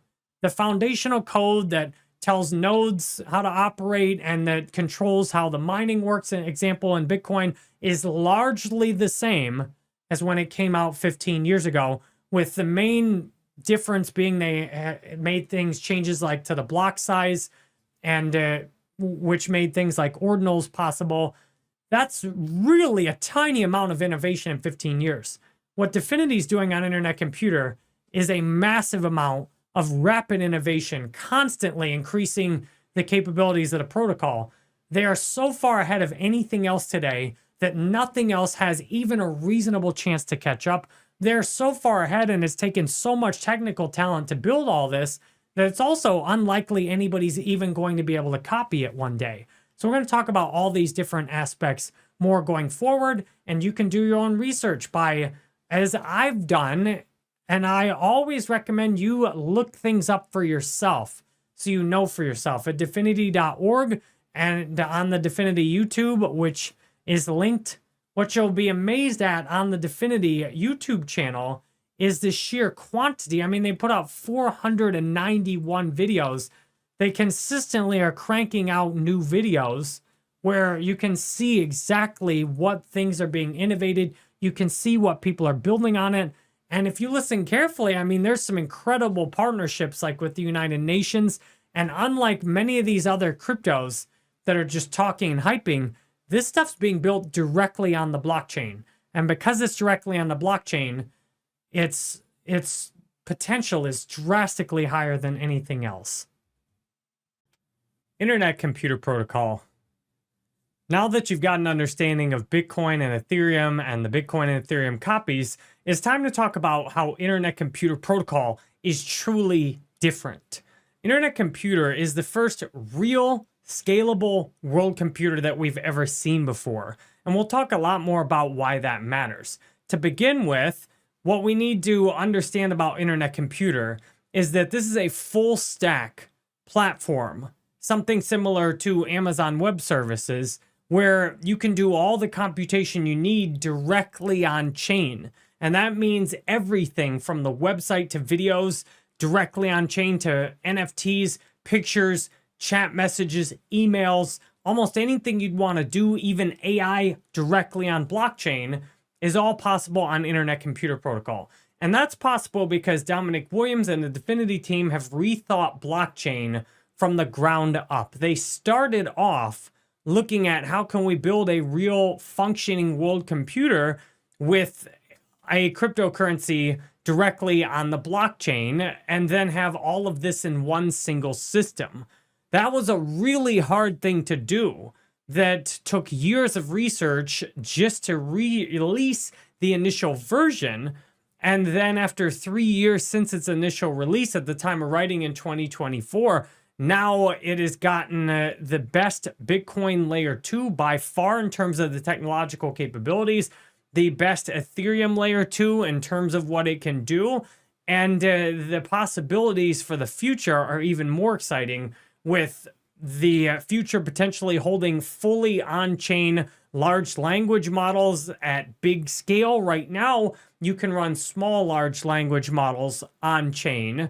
And in the future, they're looking to add things like graphics card nodes where you could start running bigger and bigger AI models directly on chain. You can do things like decentralized exchanges fully on chain. Internet Computer Protocol has the biggest DAO in all of crypto that has handled more proposals by far than any other DAO, thousands more proposals, and that automatically upgrades the code on the entire network based on voting. And we'll talk more about all of this soon. What you need to know up front is the network nervous system makes Internet Computer Protocol a truly decentralized platform where the entire thing, from the blockchain itself to all the websites and everything you want to use, and to the governance of how the platform is actually run and upgraded, this protocol is so far and away more advanced than anything else. There's nothing that's even close to it. That's why I classed all the rest of those cryptos as either Bitcoin or Ethereum copies, because Internet Computer Protocol is truly something that stands on its own. Some of these other cryptos are trying to act like they've made something similar, but what they're hiding is that they do stuff off-chain. And the reason why Internet Computer Protocol is different is because if you want the full benefits of the blockchain, you have to do every single thing on chain, because this is what's needed to remove the middleman.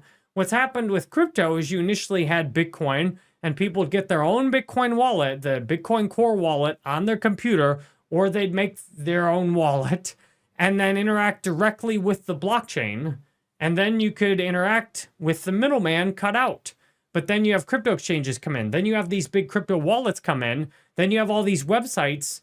Now, almost all of crypto outside of Internet Computer Protocol is people going back through a middleman, which defeats all the value of crypto to start with, because these crypto exchanges, the websites, the wallets people are interacting with are manipulating prices in some cases, losing people's crypto in other cases, and leading to a centralized system, which gives us the logical conclusion that we might as well just keep using US dollars if crypto is just fake centralization.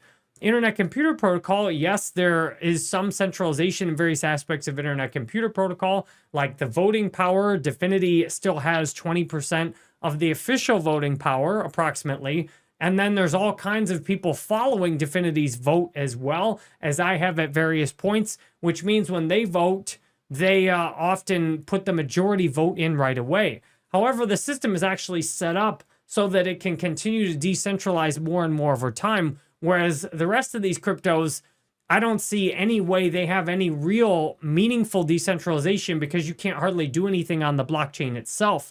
So if you have to go to some third-party website or wallet to even interact with the blockchain, you've just lost any meaningful decentralization, because the bigger wallets and websites will then introduce centralization right back into it. So the biggest breakthrough with Internet Computer Protocol is it's the absolute only crypto where you truly can completely cut the middleman, where you can log in and have your wallet on the network nervous system via an internet identity, and then you are interacting directly with Internet Computer Protocol itself.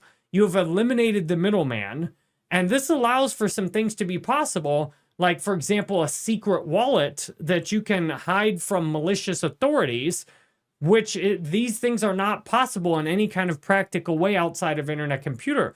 But because Internet Computer is fully on chain, you can do things like set up an internet identity and then use that internet identity in an incognito window.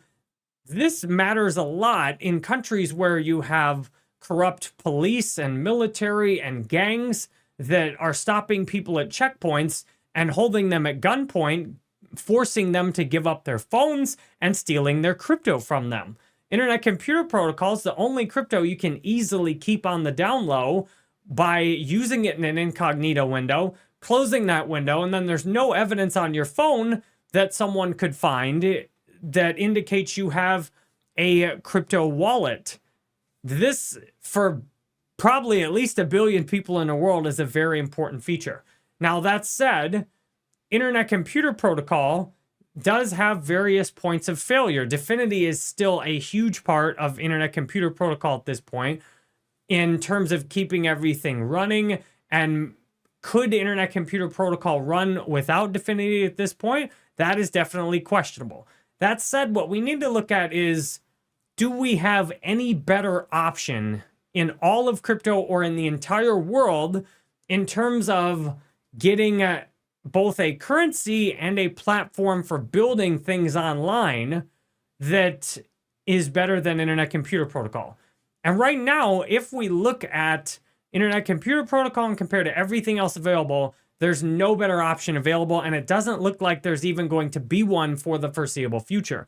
In fact, there's a private version of Internet Computer Protocol coming called Utopia, which will help big enterprises like Google and Amazon be able to get the same cryptography benefits of moving their servers onto the Internet Computer Protocol technology, all the while keeping it fully under their control because they control the hardware.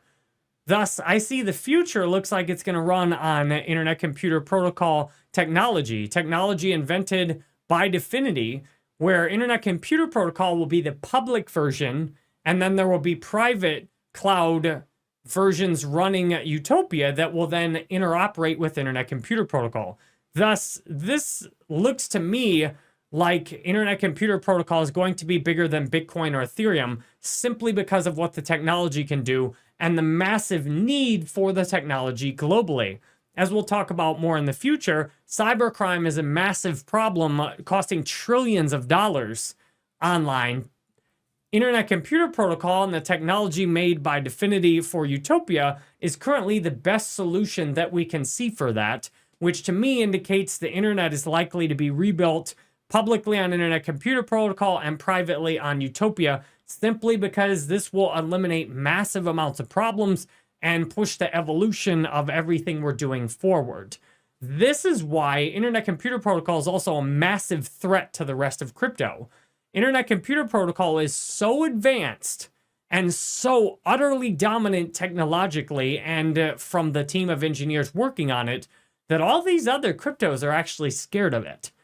And many of these other cryptos are seeing that when Internet Computer Protocol really hits, when everybody knows about Internet Computer Protocol, their projects are dead. And that's 99% of projects. Once Internet Computer Protocol hits, especially layer 1 blockchains, things like Avalanche, Solana, Aptos, Sui, once people know and understand what Internet Computer Protocol does, all of those and thousands more of these Bitcoin and Ethereum copies are all dead.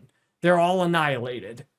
So this creates a very interesting situation where in a lot of ways, it's everybody in crypto against Internet Computer Protocol, because in a world of fraud and lies and cheating, Internet Computer Protocol ends up being the truth. And well, people that are into making money off of fraud and lies and cheating don't want you to see the truth. Why? You can't handle the truth. Why so few understand ICP? If I was you after what I just said, I would be asking, well, Jerry, if Internet Computer Protocol is so advanced and so utterly dominant technologically, then why do so few people understand ICP?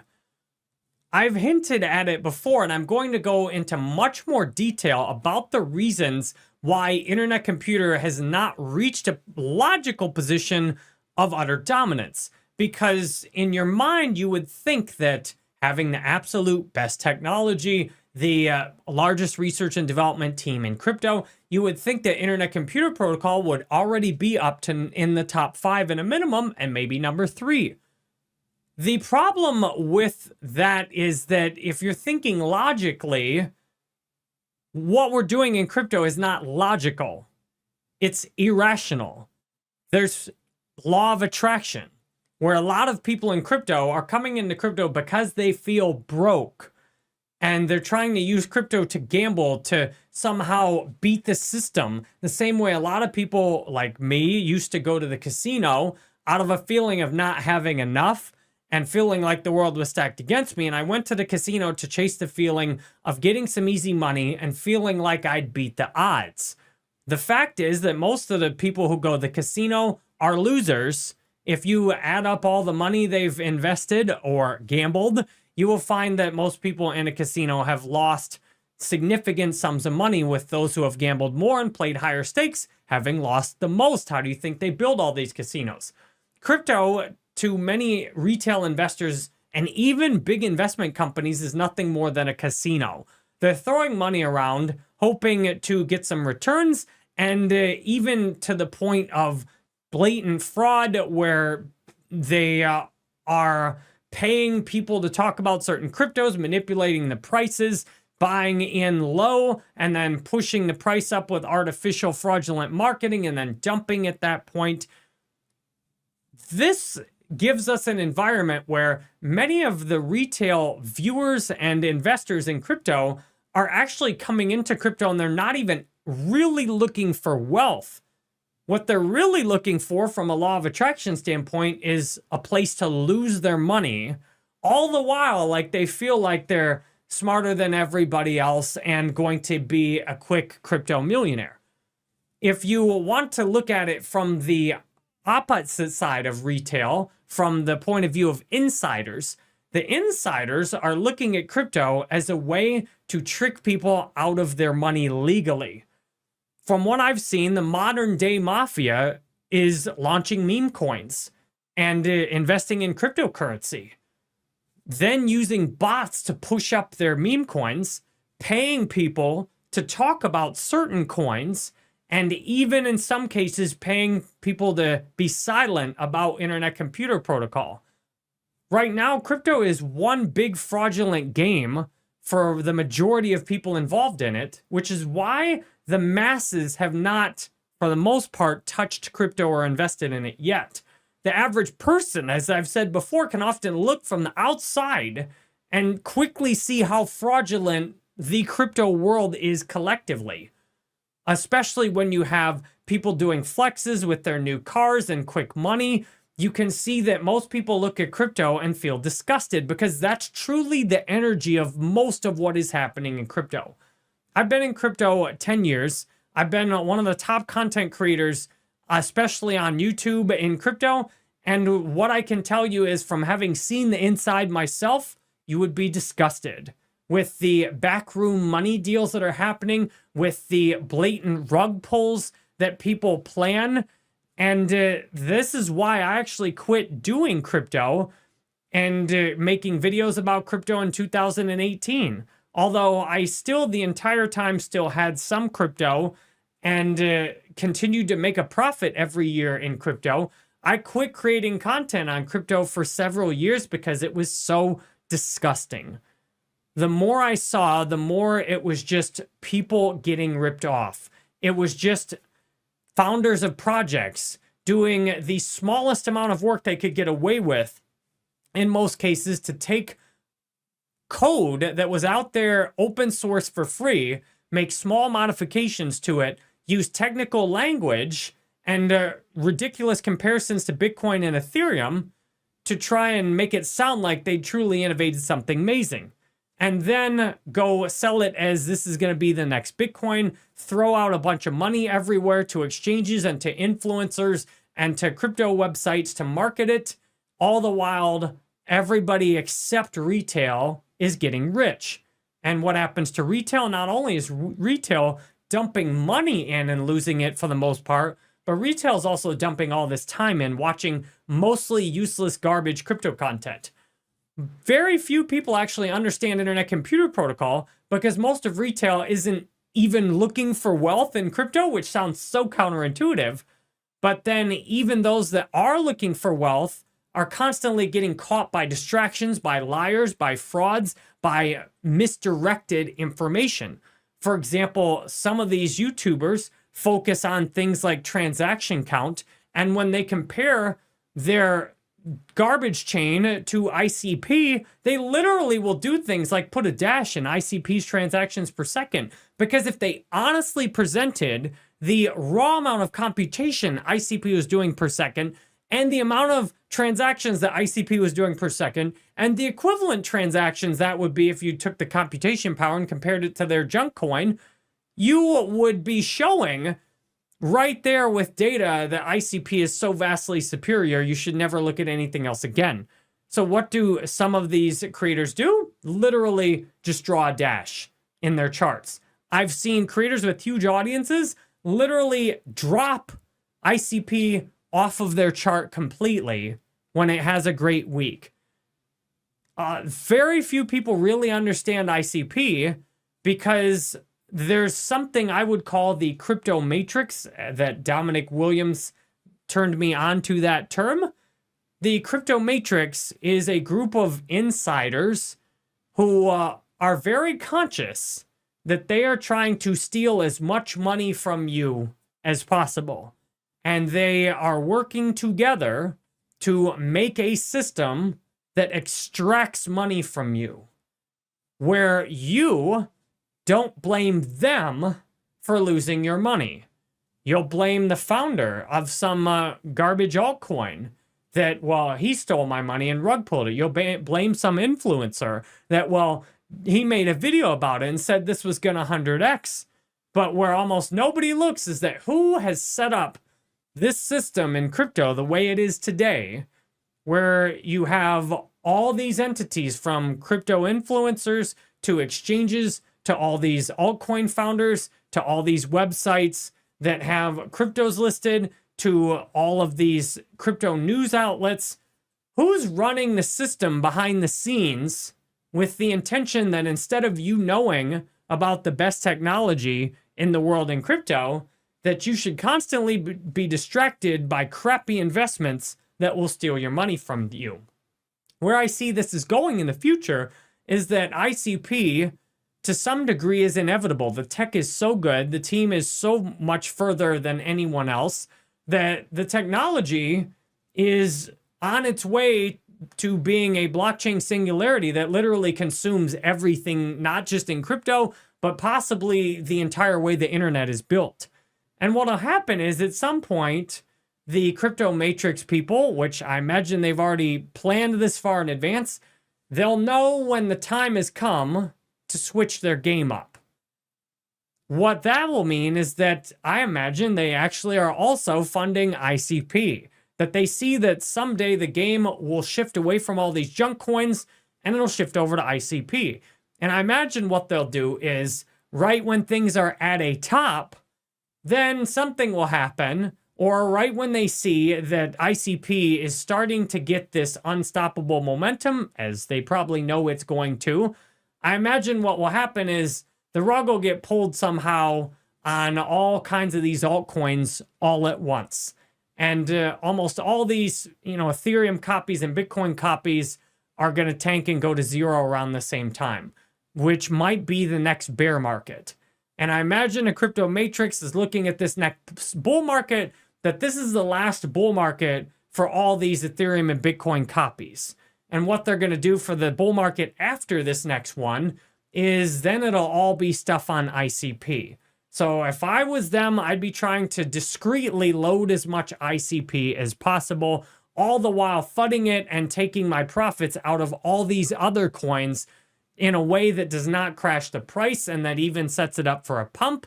And then next bull run, if I'm them, I exit all those other trash coins, throw those all away, and then start pushing all these coins on ICP and do the whole system over again, except it'll be done with these service nervous system projects on ICP, and all those other ones will just be left laying there. Retail will have gotten absolutely destroyed, and none of the people who set it all up are likely to be accountable for the damages at all, and meanwhile they've gotten filthy rich, unless you start to know how this whole system is working, you start asking better questions, and you start looking for which people are setting this all up this way, and why are so few people honestly explaining the value of ICP.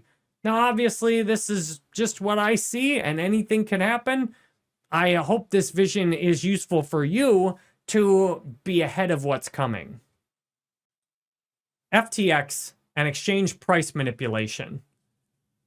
The first move the Crypto Matrix took as soon as Internet Computer Protocol launched was to use one of their main arms at the time, which was FTX, to artificially inflate the price of ICP up to hundreds of dollars, $700+ on some futures, and then to plunge the price immediately afterwards. This has given the Crypto Matrix time to shift their entire strategy and steadily and slowly withdraw profits from all these other unviable projects and get them into ICP. All the while, most people, all they do when they see ICP, they see that it's down 98% from launch. Very few people even think to ask the question of why is it down 98% from launch, and to look deeper than simply looking at the price and looking at it's down and then moving on in a price chart. There are some crypto YouTubers that have huge amounts of subscribers and views, and literally they don't do any more research that they present publicly, at least, than say that ICP was a rug pull. Look at the price. And you have hundreds of thousands of people taking advice from someone who says, look at a price chart, which I think any 6-year-old could look at a price chart and see that it's down and say, wow, that's down a lot. But the question is, are you a grown-up? Can you do further research than just look at a price chart? Because often the best opportunities in investing are to find something that's drastically undervalued. What's even worse is that from what I see, this exchange price manipulation is continuing today because exchanges have the absolute most to lose from ICP going where it's going to go. as we'll talk about more later, there are decentralized exchanges that are running on ICP where you and I can trade directly with each other on the blockchain without any centralized exchange getting their nasty fingers between the two of us. And that's a huge technological breakthrough. The only reason you have something like FTX that was able to steal so many people's money and to do all the fraudulent things I've discussed here, plus a whole lot more, is because people were all giving their crypto and their cash to FTX, then trading with each other, only to find out that when they go to withdraw, money's not there. Binance was recently fined billions of dollars for what they've been doing on their exchange, and I would imagine that relatively was a slap on the wrist compared to the full scope of what they've been doing. I have seen evidence from all my research that certain exchanges are artificially suppressing the price of ICP using these exact techniques I've told you for shorting earlier, where the exchange puts in a whole bunch of sell orders for ICP they do not actually have all at once to crash down the buy price massively. And then once they crash the price down, then they'll scoop up other people's ICP cheaper so that they do actually have it in their wallet. Some of the best proof you can see of this is that when any decent amount of ICP gets bought, certain exchanges constantly suspend withdrawals. And in many cases, I suspect it's because they literally do not have any ICP. Now, the exchange will tell you they're moving it out of a cold wallet, which maybe it's in a cold wallet, maybe they literally don't have it and they have to buy over the counter or buy from another exchange to actually get some ICP that they can even give people to withdraw. Exchanges use these fraudulent practices like suspending withdrawals right when a price pumps to also stop the buy pressure, because most people, or a lot of people, when seeing that you can't even withdraw on an exchange, they will then dump the ICP and either buy it somewhere else or just wait to buy it later. So exchanges are very threatened by Internet Computer Protocol, and exchanges are some of the most well-leveraged and powerful entities in crypto today. Most of the popular crypto exchanges, from what I see, are actively participating in the crypto matrix. They are being ruled and funded and controlled by the people that are creating this entire system to rip you off. They have people at the highest seats of power, and they've seen this coming well in advance. They are in position to set these exchanges up. They get huge amounts of money with very little regulation or control, and they are pushing these coins. They're making a profit from every single angle, and outside of an occasional fine, there's very little that's happening with it. The worst thing is that some of these governments are then trying to push that exchanges and banks have to hold your crypto. Why? Because their entire game of printing money collapses unless you can get crypto to be held directly by these banks and other centrally controlled entities. Thus, it is a legitimate threat to ICP that because ICP allows you to really hold your ICP very easy and cheaply yourself and stake it yourself, these exchanges and even the bigger system have a vested interest in ICP not getting out there. So it looks like there's constant artificial sell pressure that's put on ICP. If you look at the ICP chart, more than any other, it has these drastic drops of like $1 or $2, which are obvious manipulation. However, this game will be up one day as the technology of ICP is so far advanced that a few exchanges trying to suppress it is not going to work indefinitely, but it is working currently to keep the price low, which to me as an investor is a great deal.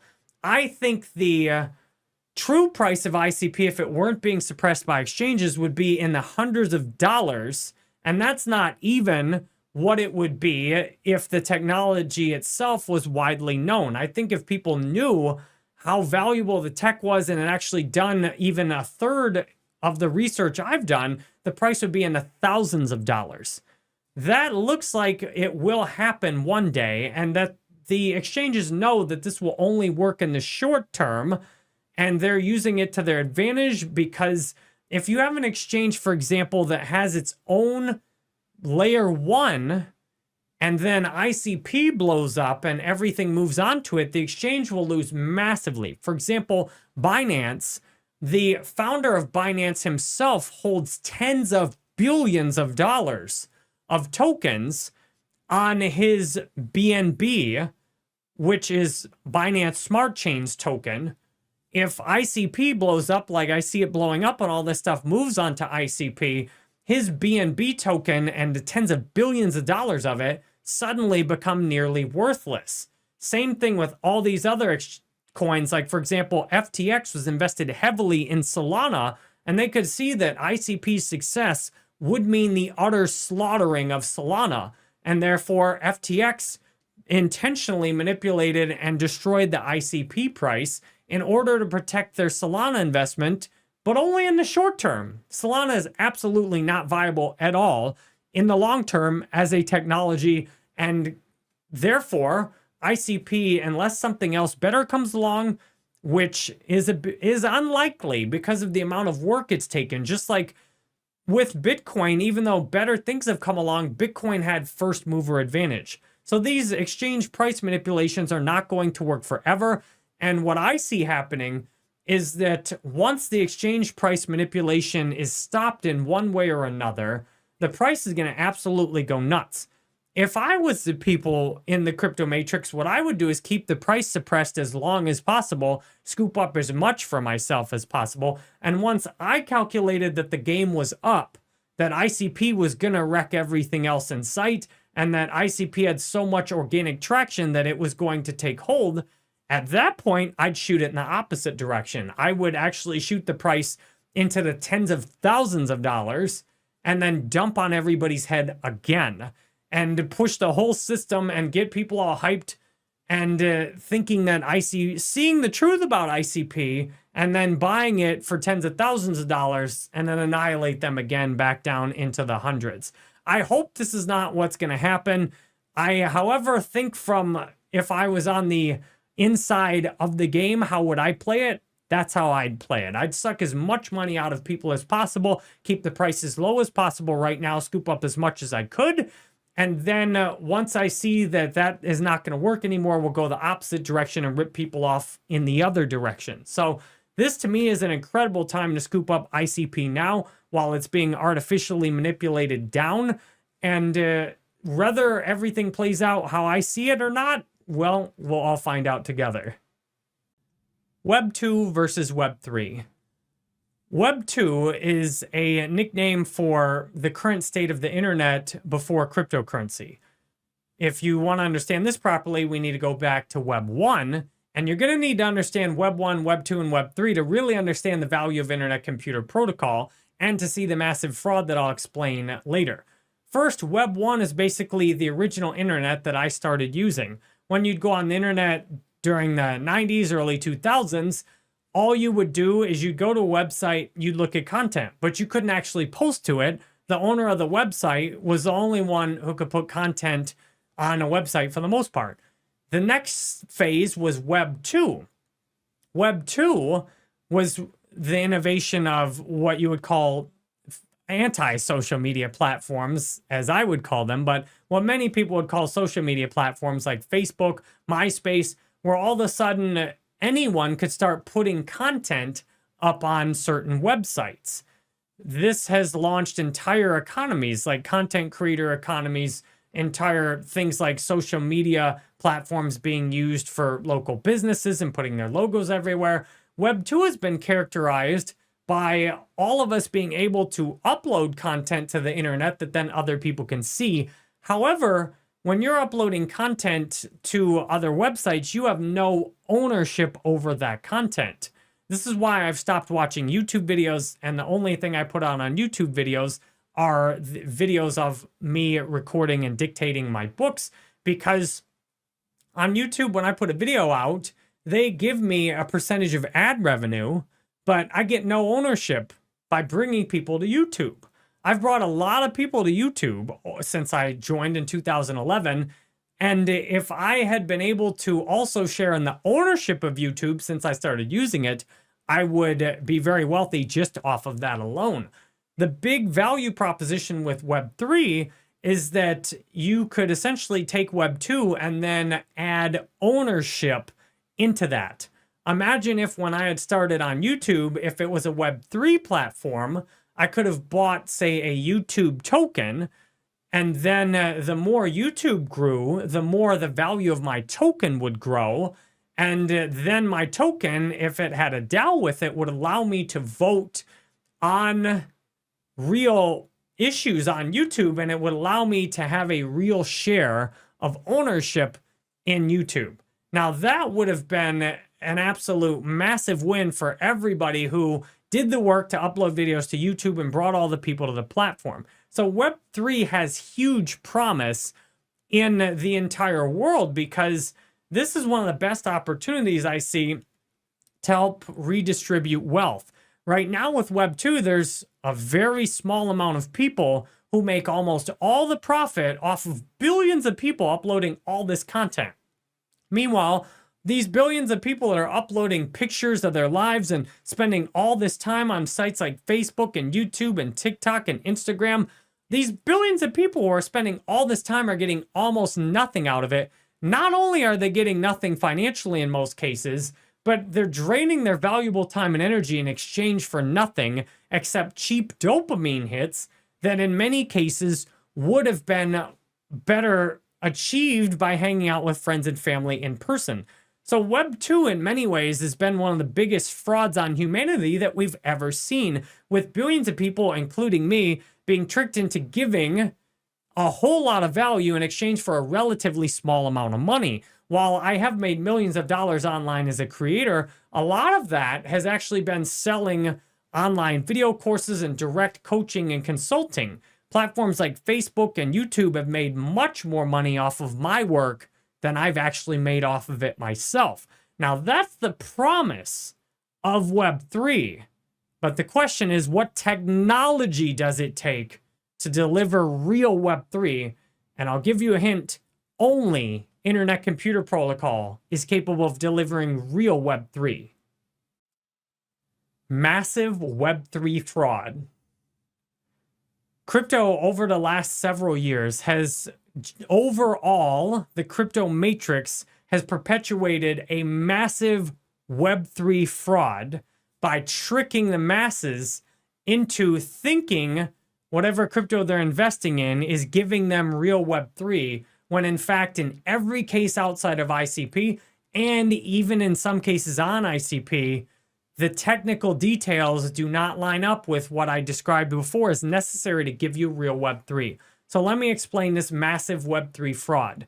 For example, there have been many, quote, crypto games that have had a lot of money put into them, like Axie Infinity, Gods Unchained, and what they brand themselves with is that they are a Web3 game where you can have real ownership. The Gods Unchained website read something like real ownership for players. And they made it seem like, for someone like me who'd played Magic the Gathering Arena online, where I had no ownership over the cards, I'd spend $100 on cards and they'd be in my account. Or in Marvel Snap, I spent thousands of dollars on the cards, but I could not even sell those cards to anyone else, and I couldn't even sell the account without selling my whole Google account. Whoops, should have put that on its own Google account, but here we are. I have thousands of dollars of cards with no ownership. Gods Unchained and many other crypto games branded themselves as being Web3 gaming, where now you could really own your cards via these NFTs that were on the blockchain. The problem comes in when you start investigating the technical details of how these things work.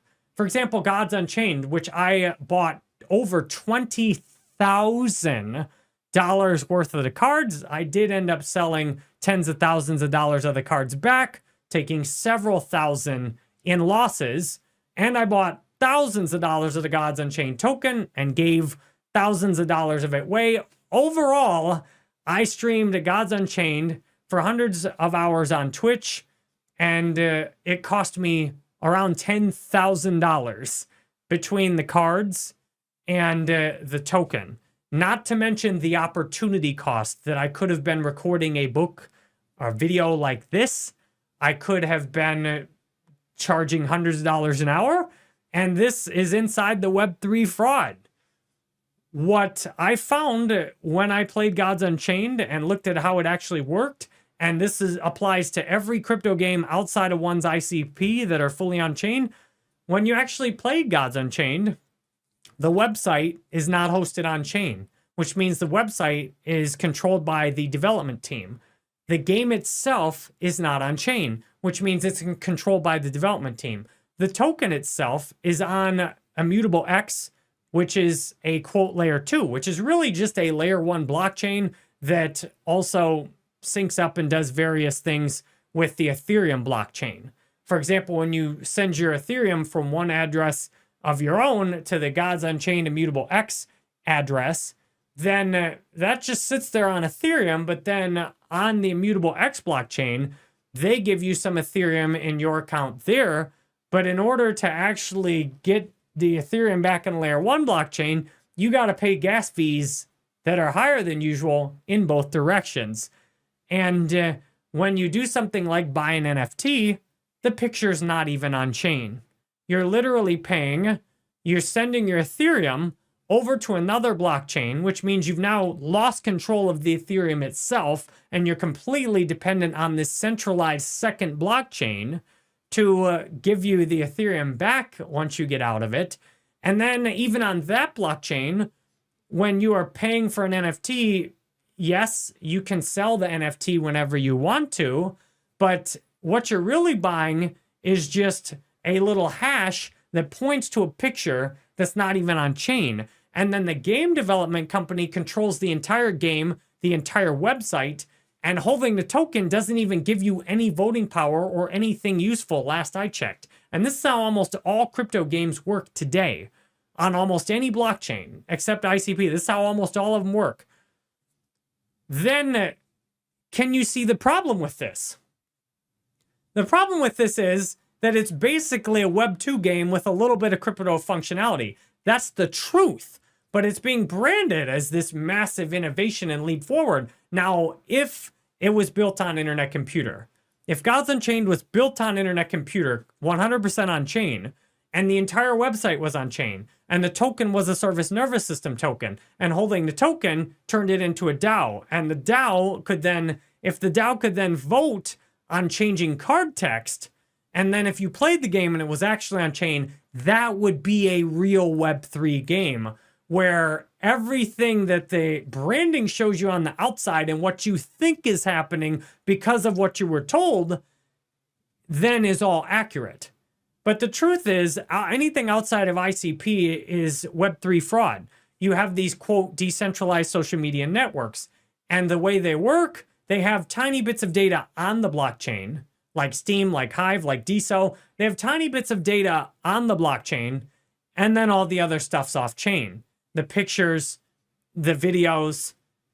And that means that it's not really decentralized, that a single centralized entity holds the website. A single centralized entity is running the servers that process the transactions. And that users can't even vote by holding the token to make changes. The single centralized entity has all the power and almost all the money and control, which that's Web 2. Meanwhile, the public's looking at it thinking this is some big innovation, but the fact is that technically it's not. And you can see the truth, for example, with something like Steemit. I got sucked into the Web3 social media thing with Steemit before the word Web3 was even a thing. I saw Steemit, and Steemit had text from the social media platform was actually on the blockchain, and the blockchains happened in just 3 seconds, which in 2017 seemed like a big breakthrough. We all saw exactly how decentralized Steemit was when the CEO of Steemit Inc., Ned, sold it. That's one of the funniest things to me in crypto today, even though a lot of people lost a lot of money off of that, and I made a very poor investment, even though I personally profited hundreds of thousands of dollars because I was one of the top authors, top witnesses, top content creators on Steemit. If I would have just bought Bitcoin and held it, instead of buying Steemit, I would have made much more money than putting years of effort into Steemit, and then many of my followers absolutely got annihilated because the truth was that what was getting put out to the public as this is a future of social media where you were on the blockchain, your posts are on the blockchain, the images were hosted on Amazon Web Services. The website was run off Amazon Web Services. And while Steemit did have voting, where you could vote for top witnesses, of course, the people had hardly any of the voting power, and you could just fork the whole blockchain also to copy it if you didn't, which is what they did with Hive. And if you had Steemit Inc. sell out, which they did, then you could make all kinds of changes, including locking people's accounts and doing almost anything else you wanted to. From the outside, it looked like this dream come true, next generation Web3 social media platform, but the truth was it was a Web3 fraud. It was made to look like something that it wasn't. People were made to think it could do things that it couldn't. And only when I finally discovered all these details for myself, I realized I'd been tricked. That I thought this could do so much more than it could, because when I did my own research on it, I didn't look deep enough. And where I went wrong is I didn't think about the technical details. I didn't think about, well, if my images are stored on Amazon Web Services, and if the website's stored on Amazon Web Services, and most people access it through the website, and therefore the website's totally centrally controlled, where's the real ownership over this? It's one big fraud. This is the entire state right now of Web3 outside of ICP. And the only way to fix that is simply having technology that actually puts every single thing on chain. Because if you have things that are off-chain, it doesn't matter if there's some verification of off-chain stuff, because you just have this loophole then, where anything could be happening off-chain, and you have this central point of failure where if the verification is not being done absolutely correctly and in a trustworthy way, and some centralized party is doing it, then anything could be happening off-chain, and you've got valuable resources, like, for example, with Gods Unchained. We had no power as players in the game and as a community to actually do anything more than holler at the developers and hope they would change the cards and release the cards how they wanted. If Gods Unchained instead was built on ICP, you'd be able to vote the development team out if you weren't happy with how they were changing the cards. And it could even be set up where you could vote on every individual card change, every single new set, and have real Web3. So I'm really excited for the future of Web3, because having a technology where you could buy a token and have real ownership over a video game you were playing is a big deal. Same thing with social media. I actually have a couple of tokens on ICP, like OpenChat, for example, where this is a real Web3 application where all the messages, all the pictures, everything is 100% on chain. And then if I'm unhappy with the development team, I literally could make a proposal and vote to change things. And that is real Web3. So once you know about this massive Web3 fraud, you will not, I hope, ever get tricked into it again. Confirmation bias. Another huge issue we have in crypto and in human nature generally is called confirmation bias. You could think of confirmation bias in simple terms as I want to be right. And if I admit I'm wrong, then that means, everything collapses. Let me give you an example of confirmation bias in action in my own life in an embarrassing way. I started playing a game earlier in 2024 called Marvel Snap, which was a customizable Web 2 card game. I dumped hundreds of dollars into it, at which point I quit playing the game and I realized that this is not a good idea. This is addictive. This is exactly what I don't want. But then I started thinking more like, if I quit playing the game, then it was just stupid to have dumped those several $100s into cards I'm not going to use again.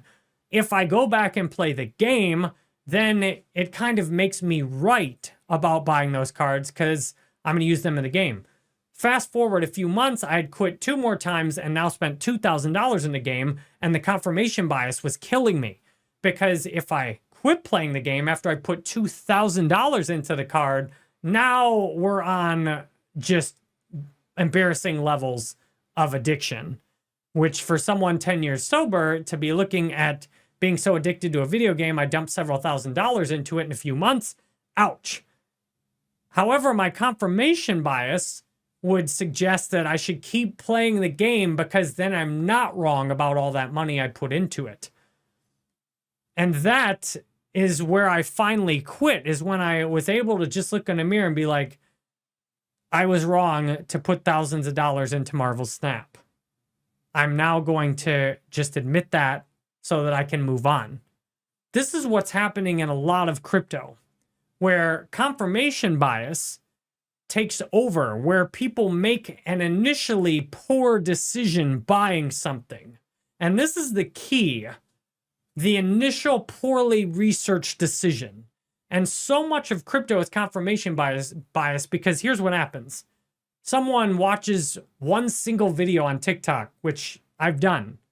I literally saw one video about DSO 2 years ago on TikTok. I immediately went and bought $100 of DSO that day. I literally did not do any more research. From there, confirmation bias kicks in. Now that I've bought DSO, I'm a DSO holder. I want DSO to go up. I want DSO to be successful.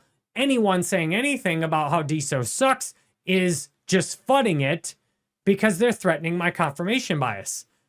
Once most people buy crypto, they are locked in by confirmation bias, where either you look at it and say, I was right to buy this and my time just hasn't come yet and I'll wait for my 100x. Or you look at it and say, this was a piss poor decision that I didn't take any time to research, and then you face that you were wrong initially, and then you often either do further research or sell at that point. Confirmation bias is accountable for almost everything you see in crypto, where people who bought a whole bunch of Bitcoin then keep making a whole bunch of Bitcoin videos. Why? Simple confirmation bias. Do they believe in it? Yes. At the same time, though, have they really researched alternatives to Bitcoin, or are they literally just confirming what they already have done? You could think of as confirmation bias as simply confirming your previous actions with your actions today. And this is why so many people who looked at ICP to start with and will look the price charts down, it's actually hard to break out of that, because if you looked at ICP and said it sucked and then the price keeps going down, then your confirmation bias sets in. It's like, well, see, I said it was terrible before and I was right about it. And this is why there's a lot of incentive for exchanges to try and keep the price low, because what breaks confirmation bias is when reality slaps you in the face. When you look at ICP being $3 and that shoots up to 18, now your confirmation bias gets shattered and you're like, maybe I was wrong about that.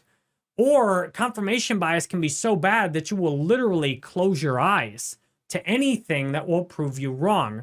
And this is what's really disastrous in crypto, where people who buy some of these horrible altcoins will then just watch them go all the way to zero because they're so stuck in confirmation bias. They don't want to admit they got suckered in by some guy's marketing initially and then simply refuse to do any further research. I only was able to discover ICP because I knew about confirmation bias. I had about 50 altcoins or so in my portfolio a year and a half ago, and I had just done a lecture about confirmation bias, and I realized this gave me a unique ability to do further research. Because I had a bunch of small amounts of different cryptos, I was in a unique position where I could overcome confirmation bias and just thoroughly research each crypto I had and try and figure out which crypto was truly the best and which ones were losers. Because yes, I wanted to be right about all of them, but I also realized I'm probably wrong about most of them. Which one actually is the best? And that's how I figured out Internet Computer Protocol was so vastly superior, because I had a few $100s of ICP and I had a few $100s of Solana and Avalanche and a whole bunch of these other coins. And I just compared them all together. And that's what I consistently suggest to people. If you want to break your confirmation bias, thoroughly research every single crypto you currently have in your portfolio right now and compare each of them to each other. And the underlying thing to do is to figure out, what are you holding that's drastically undervalued based on the fundamentals, the technology and the team and the need of the world for what that has to offer. Confirmation bias once people get into ICP, you could argue that I am stuck in confirmation bias for ICP at this point, that I've been all in on ICP for almost a year, and now I'm simply stuck in a loop of saying ICP is awesome and I can't hardly see anything else. And you would be very valid at this point to make the argument. That said, I did everything I could to avoid going all in on ICP, even when my own research indicated that that was by far the best path to take. I had at 1.5 plus times as much Bitcoin as ICP, and I took months to think about, should I sell my Bitcoin into ICP? I finally got to a point at when ICP hit its all-time low that all I could think about all day, every day was dumping my Bitcoin for ICP. And it finally came down to either I don't believe my own research at all and I'm a total fraud, or if I do believe my own research, then I have to dump everything into ICP. If I don't believe my own research, then I'm a total fraud and I should stop making videos.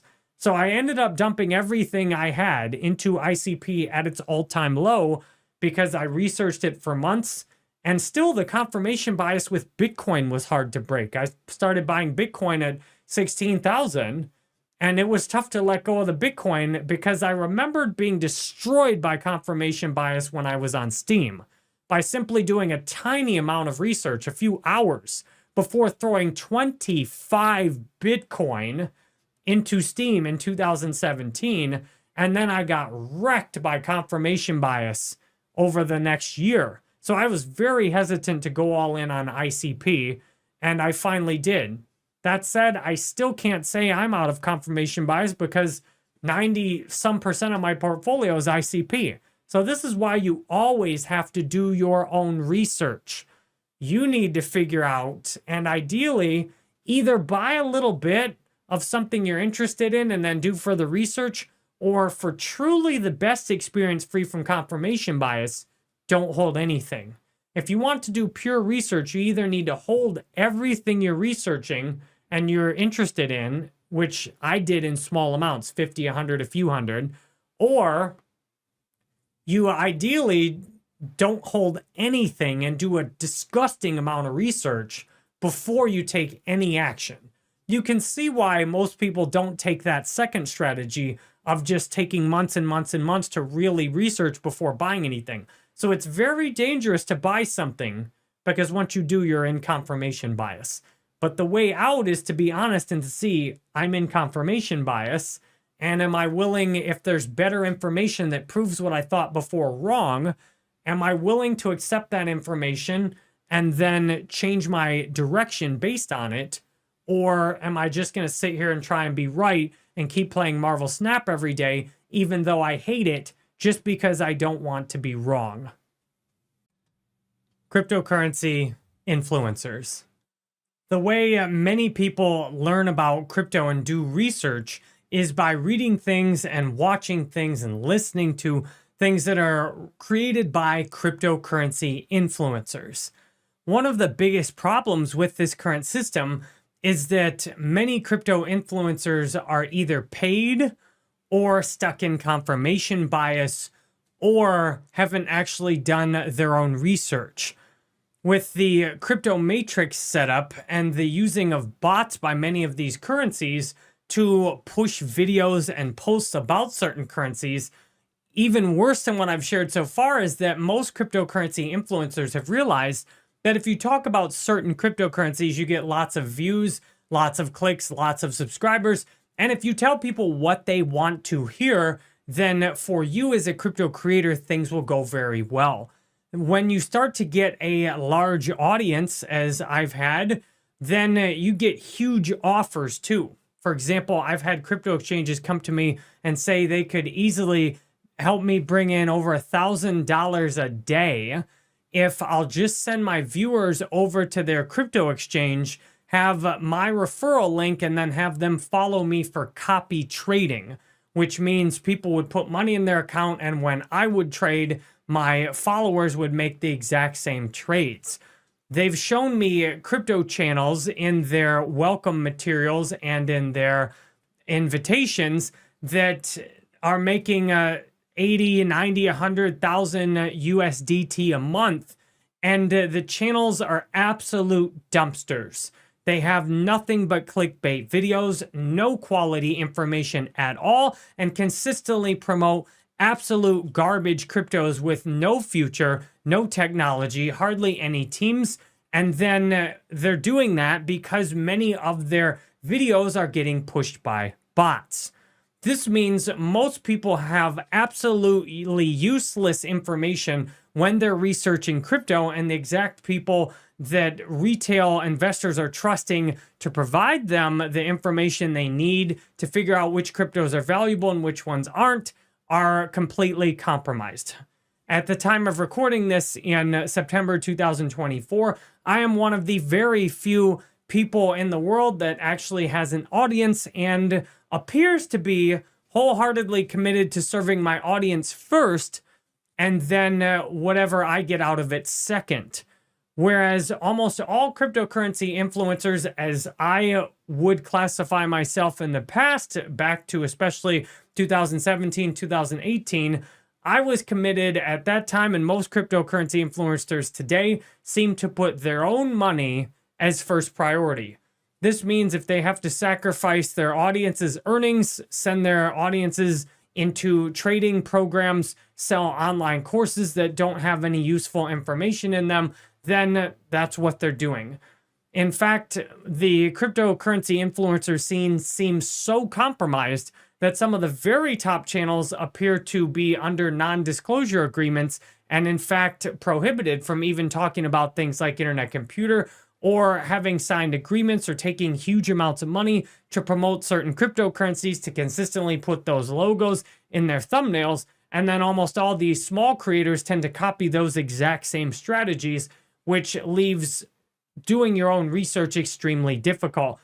The only way I was able to break through that myself is because I had my YouTube channel taken down in 2023 for a week when I actually started to speak out against this disgusting system that I had originally quit in 2018 and in 2023 was now publicly explaining how disgusting it was for the first time, including the appearance of people using bots on my channel. If I promoted certain cryptocurrencies, I would get huge amounts of views on those videos. And from my point of view, there was no reason for that. I would do a video about a certain cryptocurrency. I'll give a specific example here, XRP.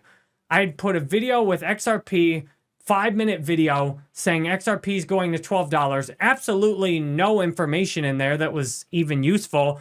And as soon as I'd put the video up, it looked like to me in my analytics that massive amounts of bots were immediately pouring in, which would stick my video to the top of search results, which means everybody who was searching for XRP would see this brand new video saying XRP is going to $12. And with me clearly explaining some not very well researched things that I put together in 30 minutes, but since I'm an effective communicator and teacher and a persuasive speaker, it looks like it's well done. I did that with 50 or 100 cryptos when I started my brand new channel because that's what others were doing that was effectively growing their channel. But after doing that and getting an audience and selling online courses for hundreds of dollars and making myself a brand new crypto channel in 2022, and just 6 months later, I'm making $10,000 a month on my new crypto channel with just 10 or 15,000 subscribers selling online courses and getting all these followers, I realized when I looked in the mirror, like, this is why you quit before.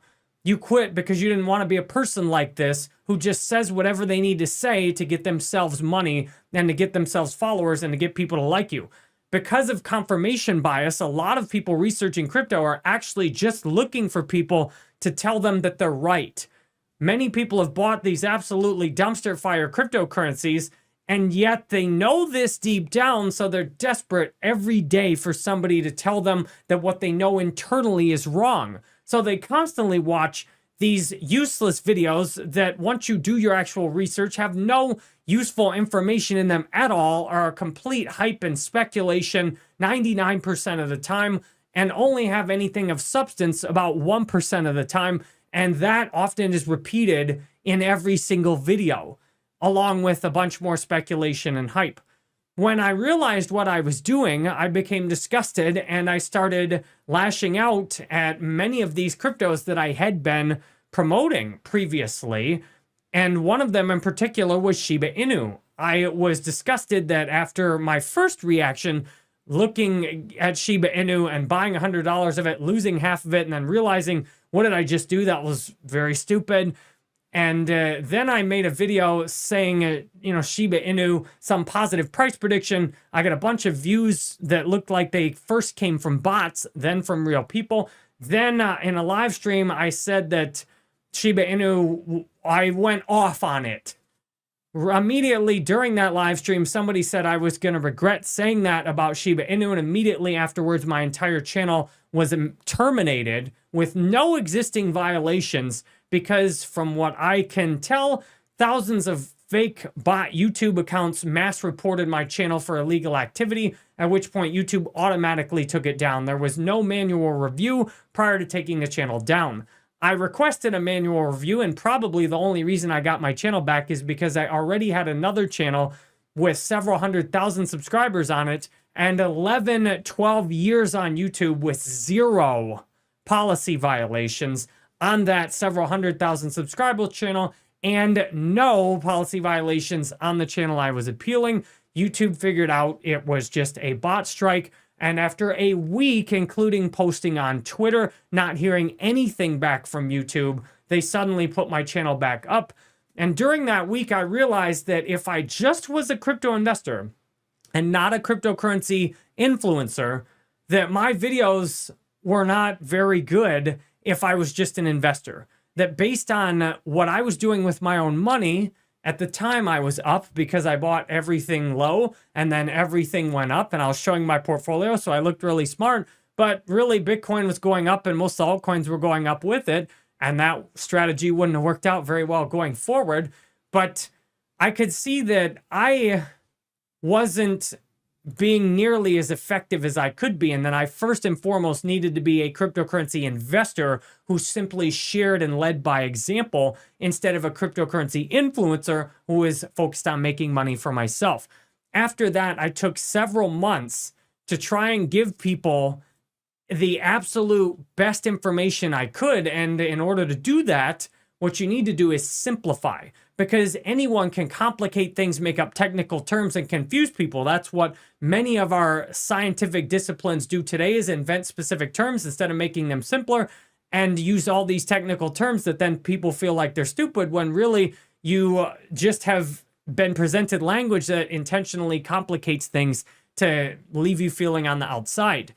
I also looked at it that if I really know what I'm doing in crypto, I should be able to give people in one single sentence all of my research, 10 years in crypto at this point, summarized in one single sentence, because that's true genius, is to be able to take a massive amount of information and then dump it into a single clear sentence, which for me turned into Internet Computer Protocol has the best technology and the biggest research and development team in all of crypto, which means to me it is going to flip Bitcoin and Ethereum in time and be the top crypto. That may be a run-on sentence, but it communicates the point very clearly that after researching thousands of altcoins and 10 years in crypto, thousands of hours and all kinds of trades and exchanges, and using so many different platforms and creating so many different wallets, Internet Computer Protocol to me is the outlier.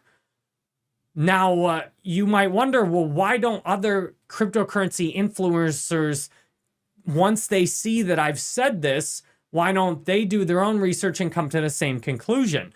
I've already explained confirmation bias to you, but there's another reason that when I switched everything, all my videos, away from talking about all these other altcoins, at least in the short term, overall, my views plummeted. It's in your interest as a cryptocurrency influencer to keep constantly hyping up all these other garbage coins, because they have bots and they have communities of confirmation bias that come through and constantly push up your content. Whereas when I start talking about Internet Computer Protocol every single day, I did get an initial spike in views, as I still had the previous community from all those other altcoins and all my Bitcoin and Ethereum videos.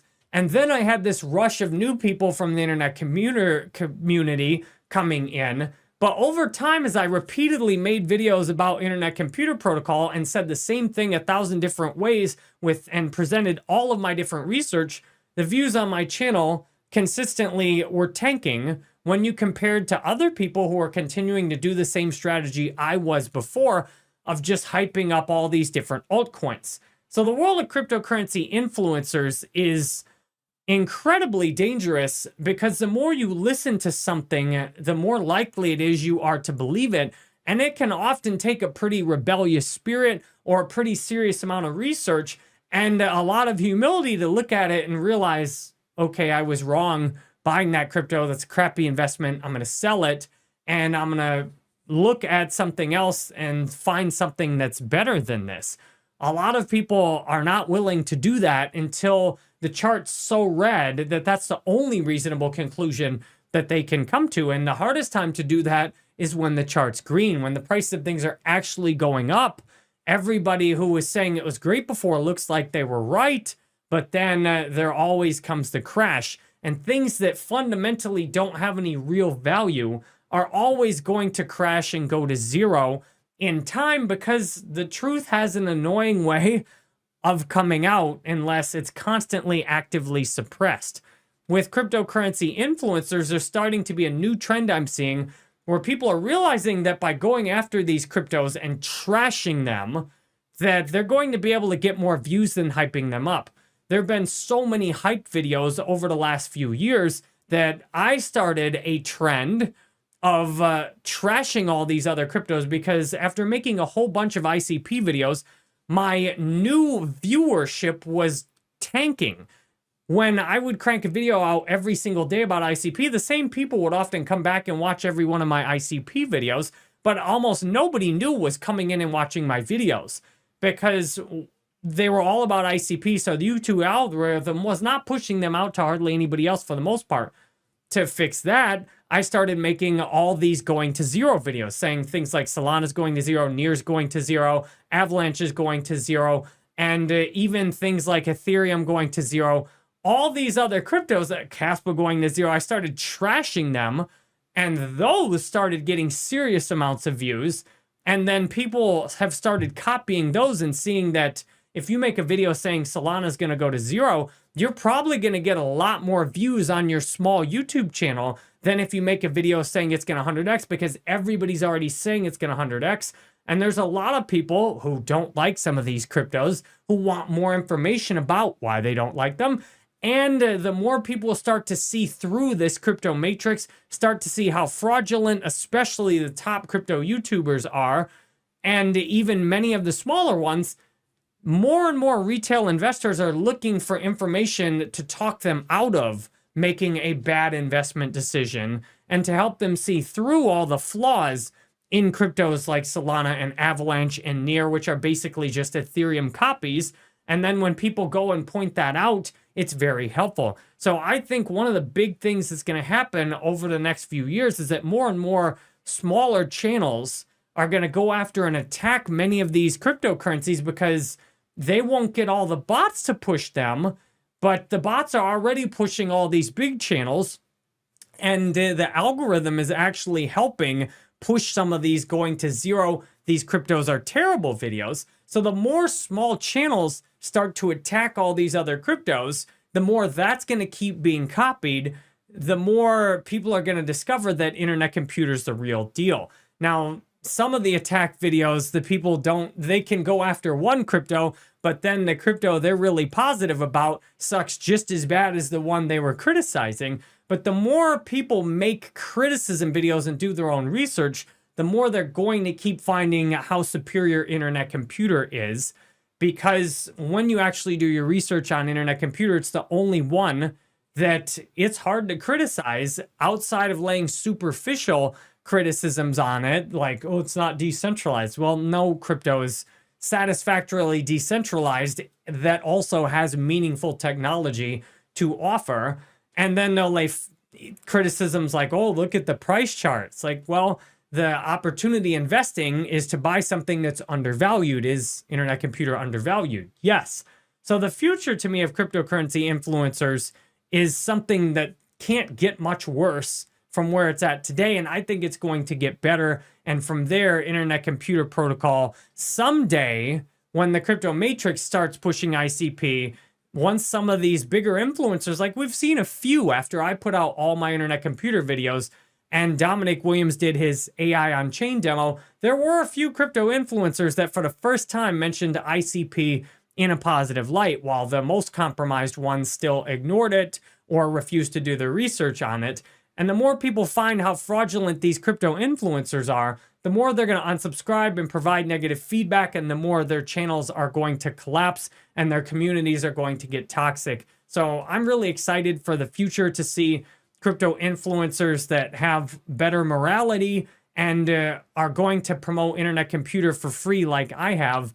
And from there, we're going to see mass adoption. The future is on-chain. The CEO of Coinbase, Brian Armstrong, said in an article last year that the on-chain is the new online. I translate that to internet computer protocol is the new internet. That's because internet computer protocol is the only blockchain in existence now and the only thing for the foreseeable future that has any chance of doing every single thing from the website to the database, the pictures, the NFTs, the videos, the messages, emails, games, exchanges, real-world assets, everything fully on-chain. What Brian Armstrong didn't say is that with the future moving on-chain, the rest of crypto outside of ICP does not have the raw computation power to do anything meaningful on the chain itself besides host tokens and point to things that are not on chain. This is where we need to stop to talk in more detail about off-chain versus on-chain, which I've mentioned a few times up till this point, but we need to see in more detail because this is a concept that's a little hard to understand initially, but once you get it, it's like this quantum moment. It's like, wow, okay. Right now, almost everything in blockchain that is done off of tiny amounts of computation. And this includes Bitcoin, Ethereum, Avalanche, Solana, Binance Smart Chain. All of these except Internet Computer Protocol work the same basic way, where they have small amounts of data on chain, often kilobytes or at most a few megabytes in terms of an entire Bitcoin block. What this means is that you can't even put a picture, a single phone picture on chain without paying a huge amount of money, and in many cases that might not even be technically possible. Meanwhile, on Internet Computer Protocol, if you use OpenChat, which is a Discord or Telegram style community building application hosted 100% on chain on Internet Computer Protocol, if you haven't used OpenChat before, there's a direct link on jerrybanfield.com where you can join my community and try OpenChat for yourself totally for free. You can actually put a picture from your phone almost instantly fully on chain with ICP. It's that cheap and it's that fast. Meanwhile, all these other blockchains are so computationally slow and designed so poorly in terms of actually putting everything on chain that there's no other blockchain. You could easily just take a picture of your phone and stick the whole thing directly on chain. So if you're wondering, well, why does it matter if it's on chain versus off chain? First of all, Elon Musk is one of the richest, most powerful people in the world, and he looks at the current state of blockchain outside of ICP, seeing that it's a total joke. People are selling pictures in the form of NFTs that are not even hosted on the chain. He joked to Joe Rogan that that was obviously worthless to sell something on chain that then is hosted off chain.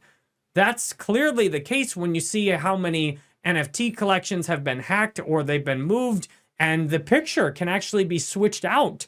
There have been cases where the third-party off-chain hosting has been hacked and people have bought NFTs that then have been swapped out with different pictures, sometimes offensive ones, other times funny ones.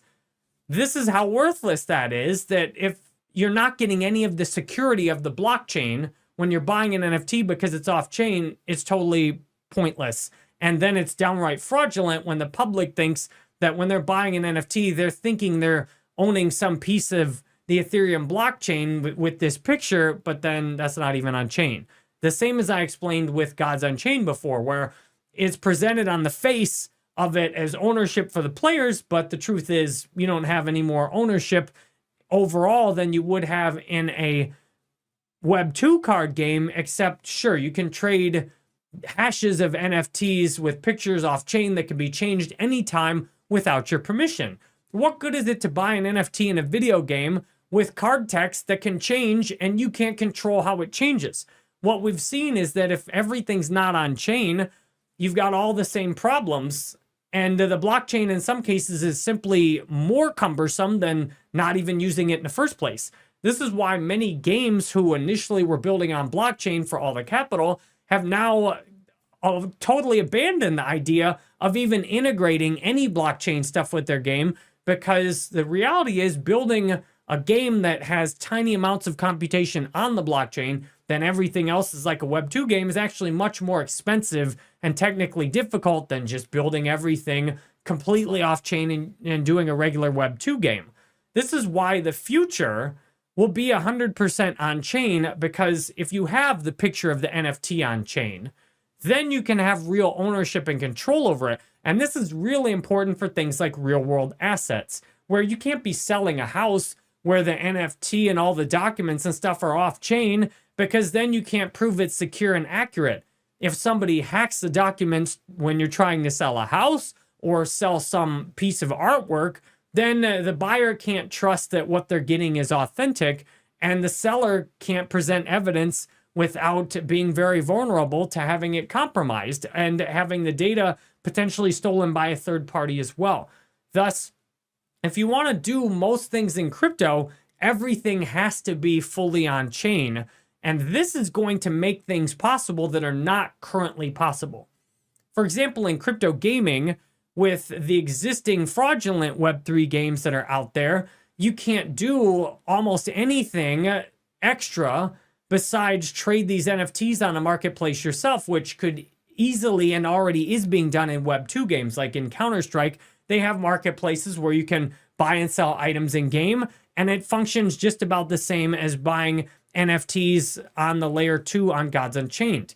What you can do with fully on-chain games is you can provide a level of ownership and control to players that is not possible otherwise because it's all on-chain. For example, we've seen service nervous system tokens, which I'll talk more about later, on ICP that have been completely bought out by one buyer who wanted to take over the whole project, change the name of it, and totally redesign it for themselves.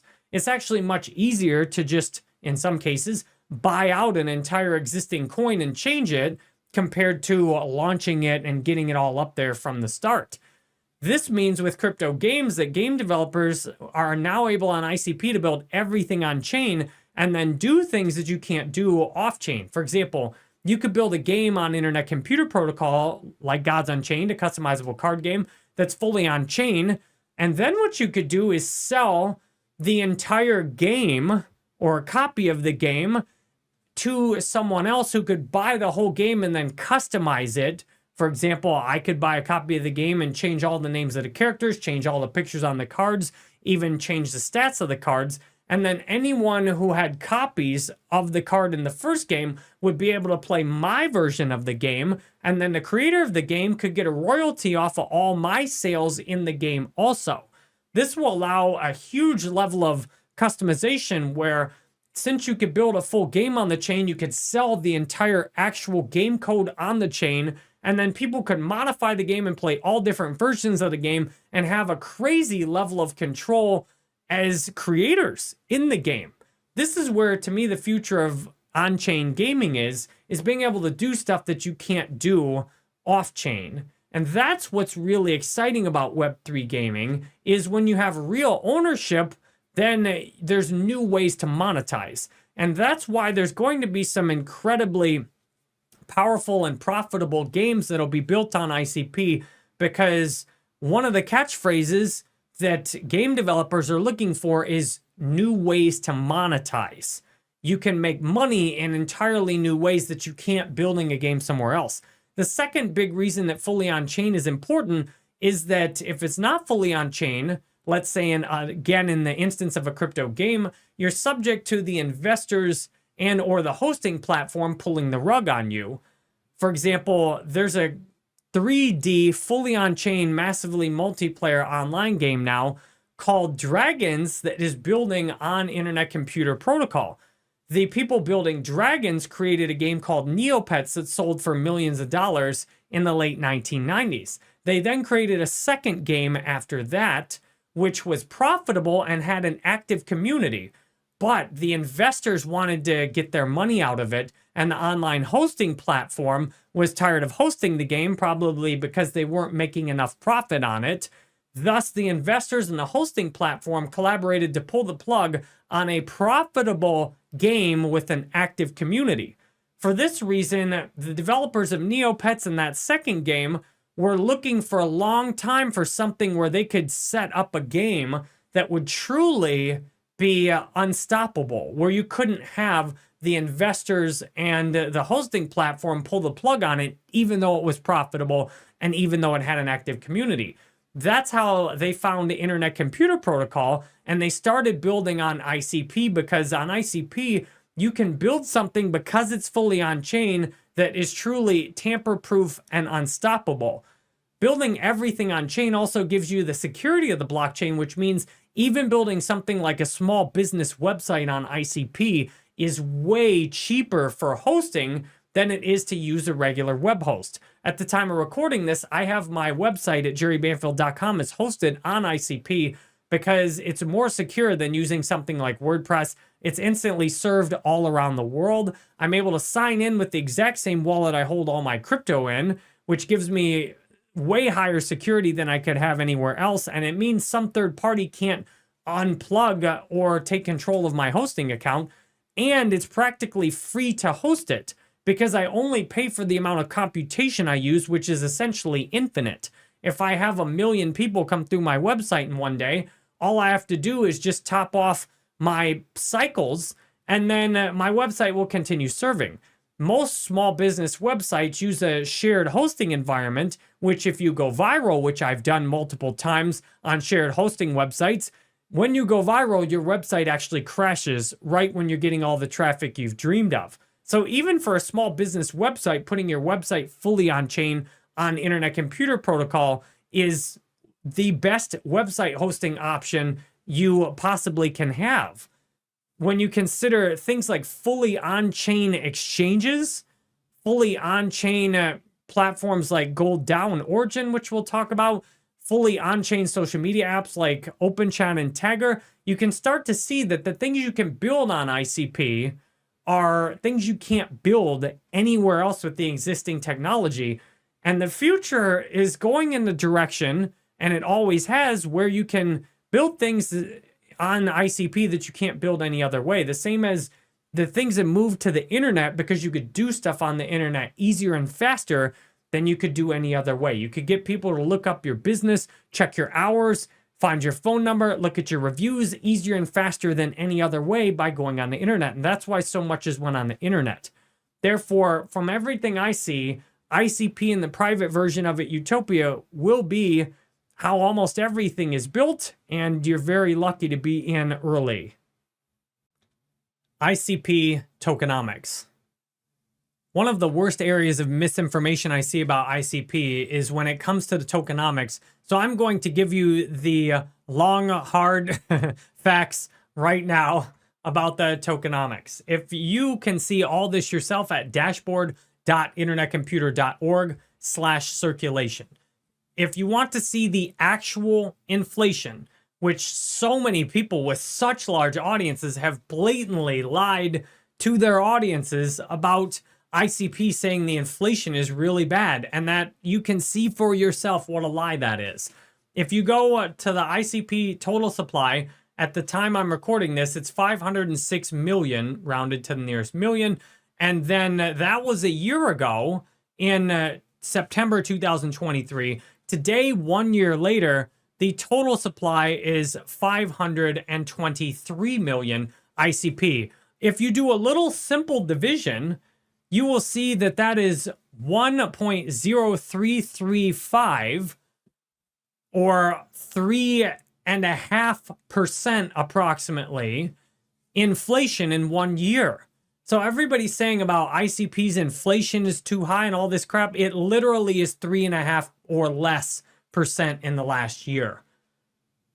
If you consider on top of that, looking at the neurons dashboard on dashboard.internetcomputer.org/neurons, you'll notice that 1.9 currently billion dollars of the supply, or today 239 million ICP, is locked.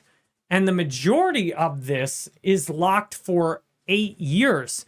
Right now, there's 139 million ICP that is locked and not even unlocking for 8 years. Almost all the initial token unlocks from seed investors have already been dumped and sold.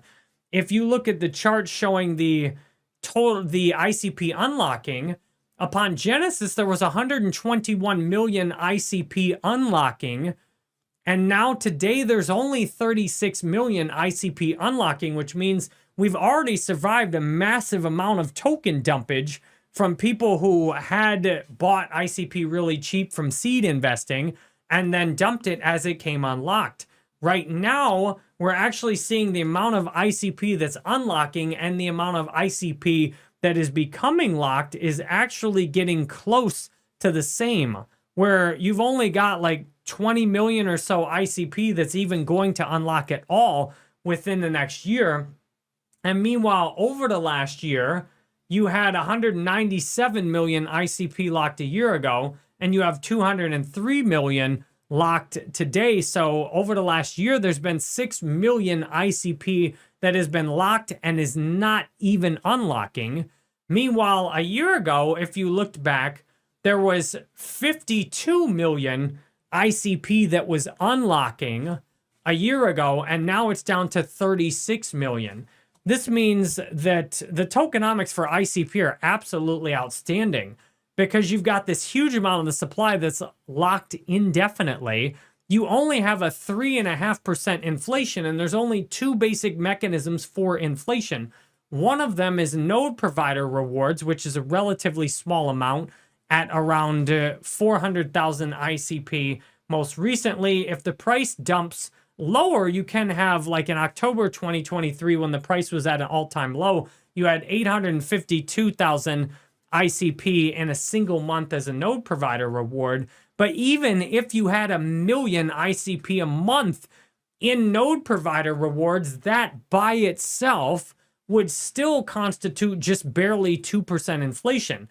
When the ICP price pumps, since node providers are paid essentially in a basket of stable coins, when the price pumps, the amount of node provider rewards are paid out with the same amount of dollars each month. So if you look at the price, basically there's around a couple $1 million of node provider rewards paid out each month, which means if ICP is $10 or higher, you might actually get, like in April 2024, less than 200,000 ICP paid out in node provider rewards, which means the higher the ICP price goes, depending on the usage of the network, which right now the network is underutilized, meaning there's no need to increase node provider rewards for the foreseeable future until the amount of ICP is burned.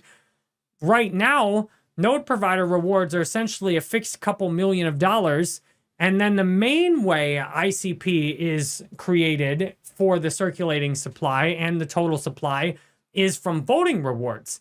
And that's where you're getting right now, like in September so far, there's been 900,000 ICP that's been minted from voting rewards. There was almost 500,000 in August, 700,000 in July. And the biggest month we've had in the last year or so was August 2023, when there was 2.2 million ICP created in voting rewards. But that was the second largest amount we've ever had. With August 2022, there was 2.7 million. Most months, though, there's only 1 million or less ICP or so that's created in voting rewards. And often people aren't even taking their voting rewards until the price pumps, although there looks like somebody's taking a bunch of them in August on the current graph. All of the node rewards and the voting rewards combined have only yielded so far an average inflation rate of 3.5%, which that is absolutely outstanding given the growth is constantly going up. If you look at the cycles burned or the cycle burn rate, you'll see that the amount of ICP being burned to pay to use the network is at record levels. A new project called Bob just launched, and new projects are constantly launching that then they have to burn ICP to pay for cycles, and paying for cycles is how you pay for your computation on the network. For example, when I host my website on ICP, I burn ICP to pay for cycles, and then the cycles are a fixed amount of computation that's stable over time and pegged against the stable coin.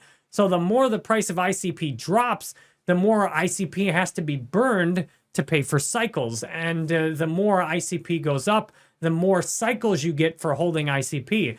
If someone really saw all of this, for example, an enterprise, if an enterprise looked at this and realized all they'd need to do would be to load up a few million ICP and then move their entire hosting system onto ICP, they could essentially eliminate the entire cost of like their security team and paying for the web hosting, because they would get so much ICP and voting rewards that they could then burn for cycles, and they would contribute to the price of ICP going up, that they could essentially eliminate their web hosting cost.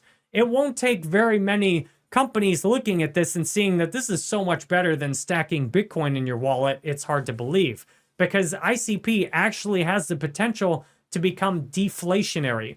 Right now, you have a voting rewards function that is paying a total percentage right now of 6.68 at the time of recording, and will eventually level off to 5%. There's also a proposal in the works to require you to manually vote or to confirm people you're following, which will help if you're not voting, and people who aren't paying attention in dead accounts, their rewards will go down to 0, while people who are active will then get a bigger share of this total 6.68%. What you'll notice is that the vast majority of voting rewards actually have not even been dispersed yet. So yes, in theory, if somehow all the 89 million of undispersed voting rewards in the form of maturity, if somehow all of that was all created at once, the maximum possible one-time inflation would be around 15%. But a lot of these voting rewards that are sitting in maturity in neurons, these are locked up in 8-year accounts that cannot be converted anytime in the foreseeable future. And in some cases, they'll never be converted to ICP. All they're doing is giving additional voting power. In my ICP account, I have 3,333 ICP, and then I've got another several hundred maturity, which gives me voting power as if I have ICP, because I compounded my voting rewards instead of distributing them, which is the best way. If you want to just stack up your rewards, you can just automatically restake all of your voting rewards. And then from everything I've seen, you don't have to pay tax at all. You get higher voting power. And then at any time, you can then start taking the new maturity or the new voting rewards you get, and that will start dropping in your wallet. Right now, if you lock your ICP up for 8 years, you will get right now 14.6 APR on the ICP, which makes this the best thing I've ever seen in DeFi before, because to me, the risk is pretty low, but the reward at 14.6% paid on the principal in ICP. So this is paid out in maturity, which then converts between 95 maturity to 105 maturity into ICP after a 7-day waiting period where you can spawn a neuron in your account. This means the ICP tokenomics have been thought out so well, above and beyond anything I've ever seen before, that to me, the tokenomics for ICP are an absolute dream come true. because the actual usage of the network, which has done nothing but go up and up and up, an average of 3 times a year, not even including the last 3 months where it's absolutely blown up and done more than a 30x in the last 3 months.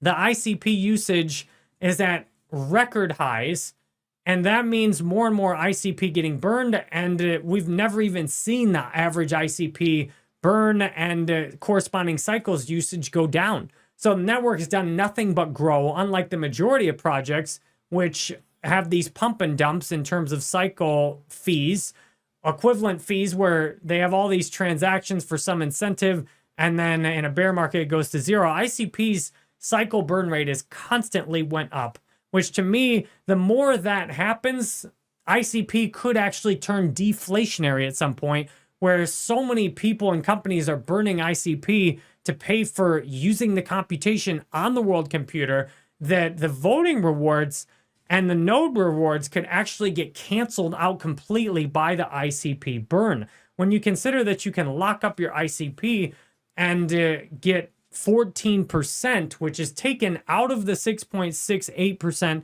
total voting rewards function, then you, from my point of view, there's nothing better you could do in DeFi today. This is why I have 3,333 ICP plus about almost another year's worth of maturity all locked up. And now I'm taking all the maturity and dispersing my voting rewards into ICP and letting it sit there.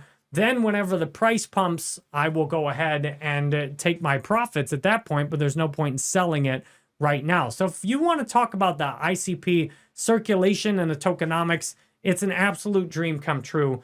And almost everybody I've ever seen say anything different literally has not done their research. They don't even know about the cycle burn rate.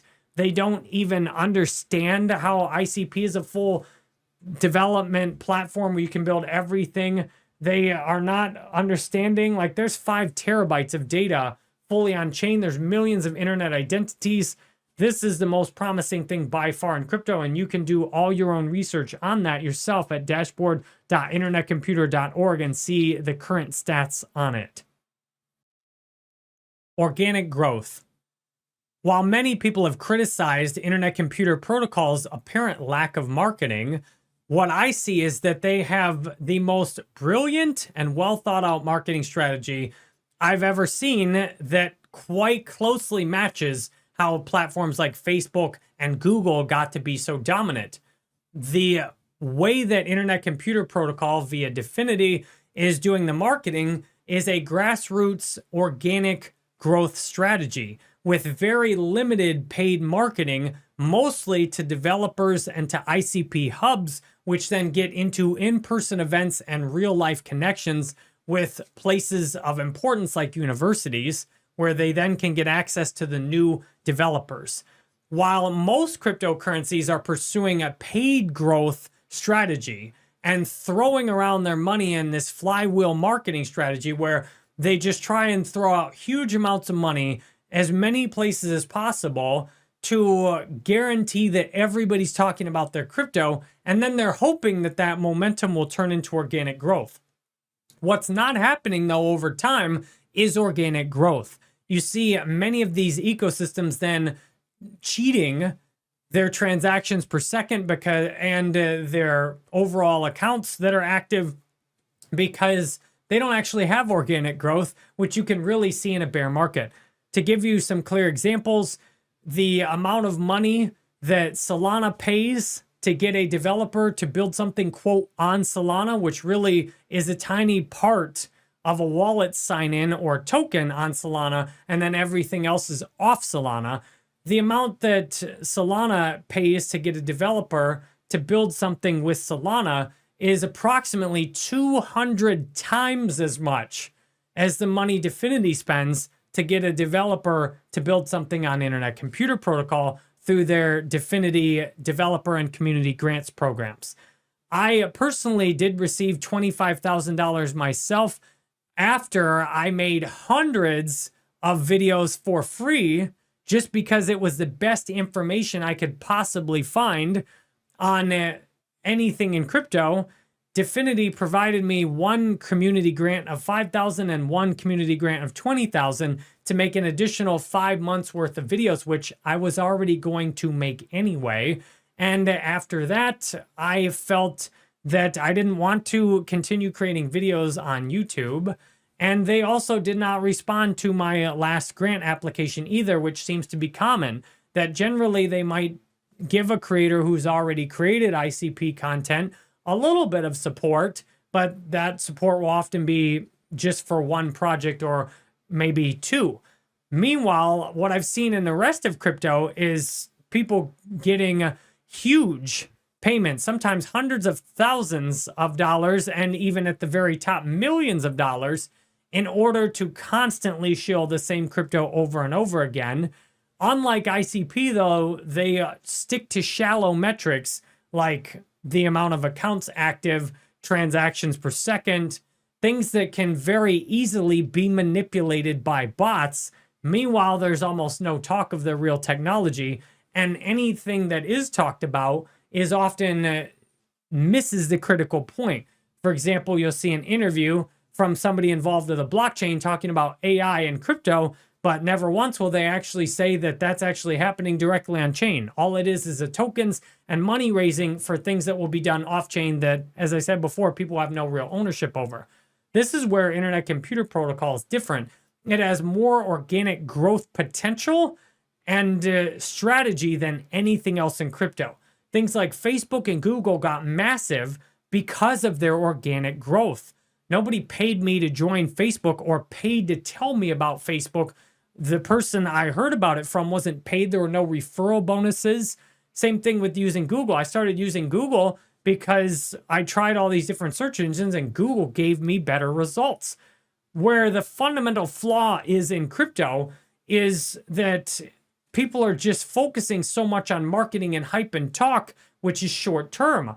Ultimately, your true strength needs to be, will people use this and talk about it for free via word of mouth marketing?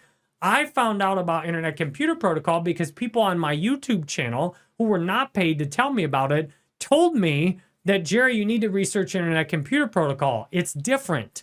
And that's how I found out about it. People kept telling me about it over and over again. In fact, there's so much talk about Internet Computer Protocol organically that many of the largest crypto channels have actually banned people from even talking about Internet Computer Protocol in their chat because that's how toxic cryptocurrency influencers are. And there's so much word of mouth happening with Internet Computer that everybody is talking about it all over the place, at least in crypto and the grassroots in retail. But then if you look out at the top, there's mostly this silence because the crypto matrix isn't ready for you to hear about it. But where Internet Computer is truly unstoppable is the organic growth, and especially the way they've combined with some limited paid growth.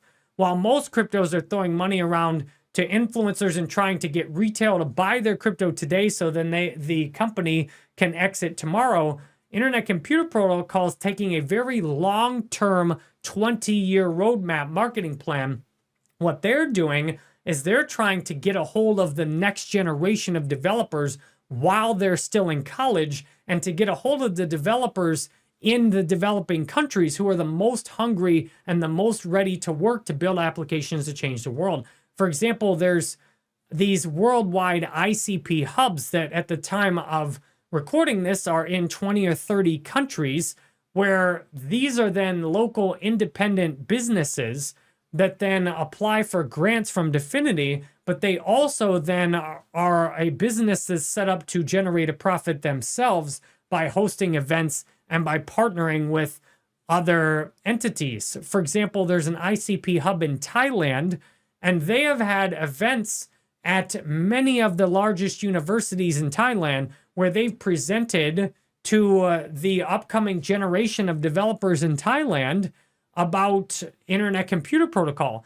Meanwhile, most other blockchains have never reached these developers.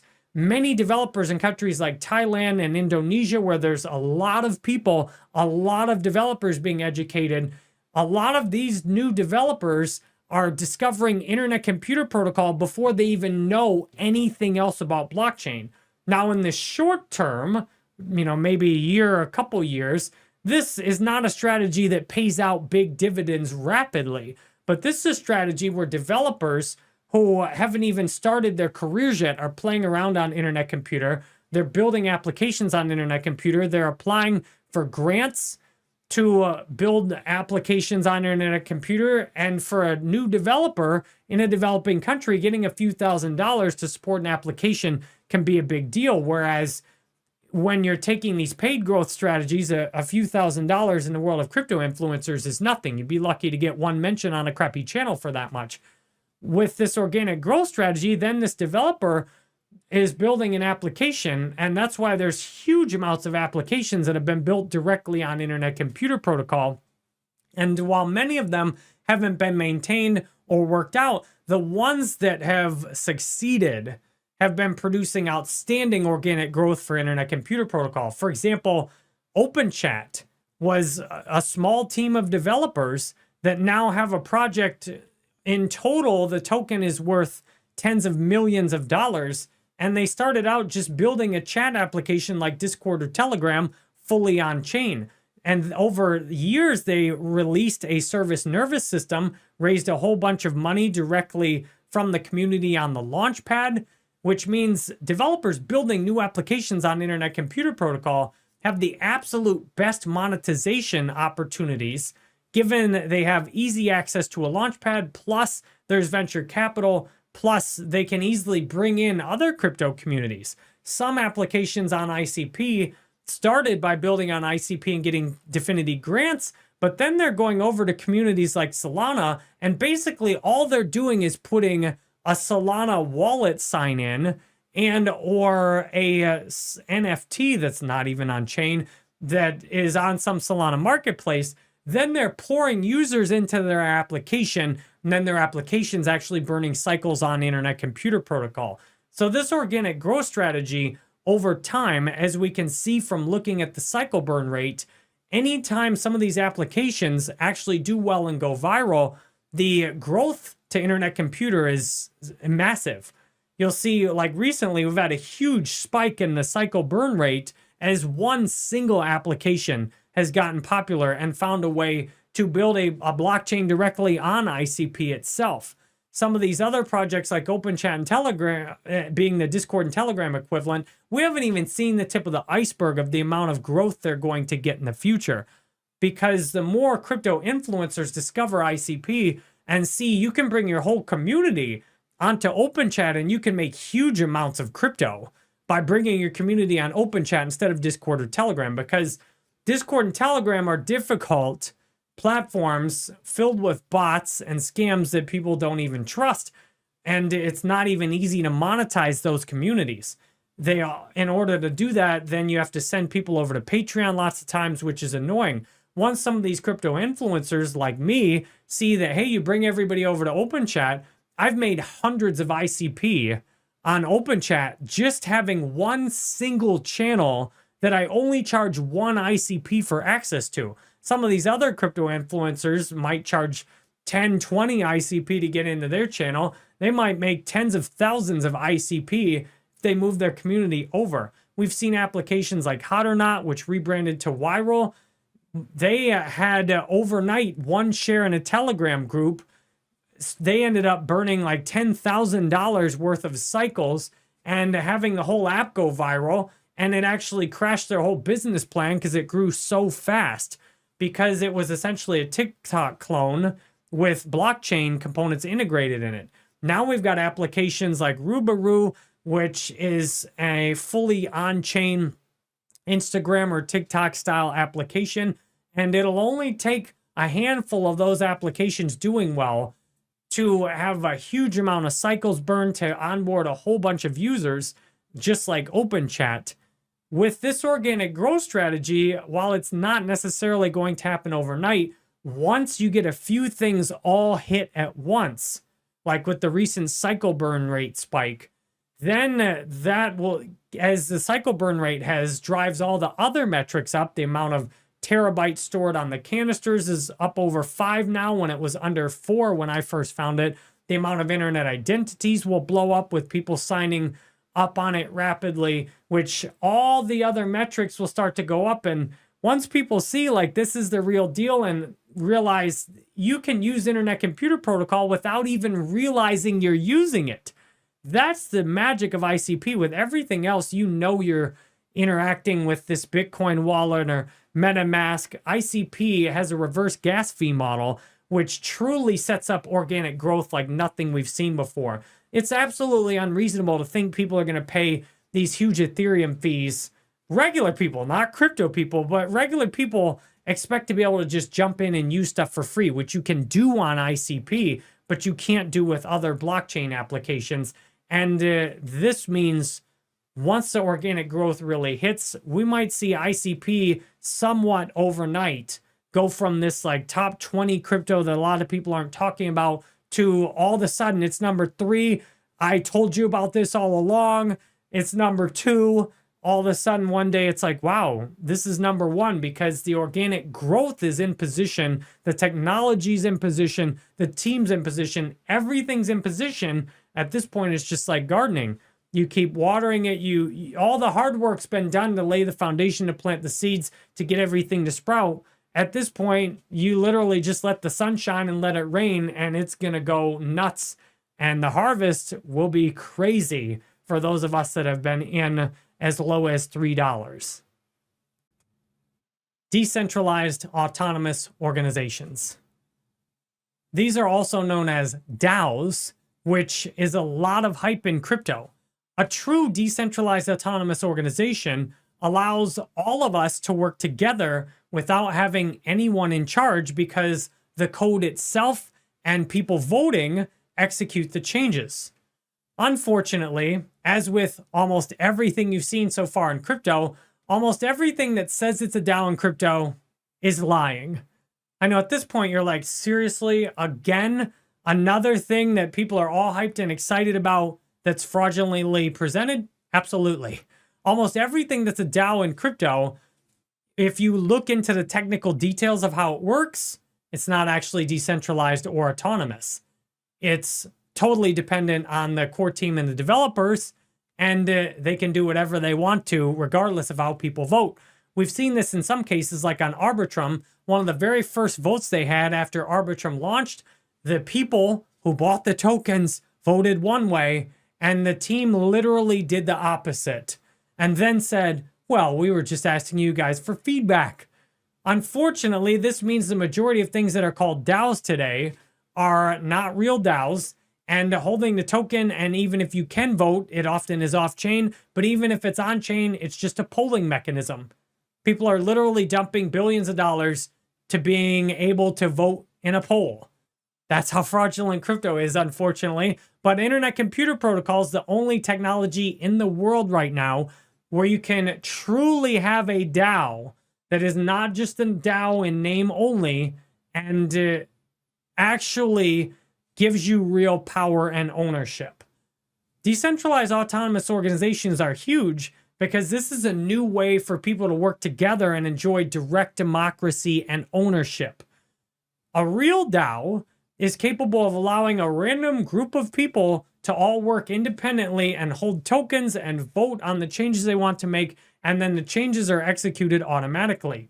I'm really excited for the future of DAOs because this is simply a more effective way for all of us to cooperate and get work done instead of having all these centralized organizations where it's a top-down pyramid approach. DAOs have the ability to make things much more even and fair and allow much more participation from people all over the world, where there's no resume needed, where anyone can simply submit a proposal and everyone holding a token can then vote on it. In the case of anything on internet computer, then it can be immediately executed and totally transparent as well. What I'm excited to see, but a lot of people running these fake DAOs are scared about today, is that regulators are catching on to the fraudulent nature of most DAOs. Regulators are seeing that many of these projects are launching coins and running businesses that, if it was not called a DAO, would be expected to do things like KYC and anti-money laundering practices. But since many of these projects are calling themselves a DAO, they're acting like they're exempt from regulation. What these projects are finding out is that regulators are seeing through their disguises. Regulators are saying, hey, you have to be actually physically decentralized in order to claim you're a DAO. And if your website is under your control, and if the code is under your control, then it doesn't matter if a token exists or not that people have bought. If the actual stack that things are built on is under your control, that's not decentralized, and therefore you have to do KYC on your customers. You have to operate like a regular business, or you have to get it so that your infrastructure itself, your website, your database, all of your data, and your customers, the way they're interacting is actually decentralized. And the only place to do that is on Internet Computer Protocol. Because in order to be truly a decentralized autonomous organization, you need to be able to have everything 100% on chain. If it's not all on chain, it can't actually be decentralized, because anytime there's something off chain, some centralized entity is holding on to that. Even in cases where you've got things that are meant to be like real life decentralized physical infrastructure, if the protocol itself and the website is controlled by somebody, then that person will always have the ability to manipulate and control what you see from the blockchain, and therefore it's not decentralized and it depends on them. If they stop paying the web hosting bill, the whole thing goes down and people won't even know, in many cases, how to access the blockchain or how to put the data together in a meaningful way. So to me, I'm very excited for the future as DAOs on Internet Computer go nuts, because DAOs on Internet Computer have the ability to raise funds and to run the entire DAO fully on chain, all on the same platform, which nowhere else is it that simple and even technically possible to do all of that. Therefore, we've already seen how even a handful of projects launching successfully on Internet Computer Protocol have been able to put massive pumps into price. For example, in December 2023, a project called Gold DAO launched, and so many people bought into that that the price shot, perhaps with also infusion of people from my videos, but the price shot up from $3 to $12 in a few months, and Gold DAO's launch was a part of that because people bought millions of ICP off exchanges to then invest in this DAO launching on Internet Computer Protocol. Now, even Internet Computer Protocol, if the application itself is not fully built on chain, then it's questionable to say how decentralized and autonomous it really is. For example, Gold DAO ultimately ends up representing gold bars that are held in physical vaults. While they have the best technology in the world to actually do this on Internet Computer Protocol, you still are very dependent on the Gold DAO team to actually verify and have those gold bars edited and to interface between what's completely online and what's held in person. Now, there's ways to set up oversight that DAOs could set up and pay people, for example, from the DAO directly to go look at things.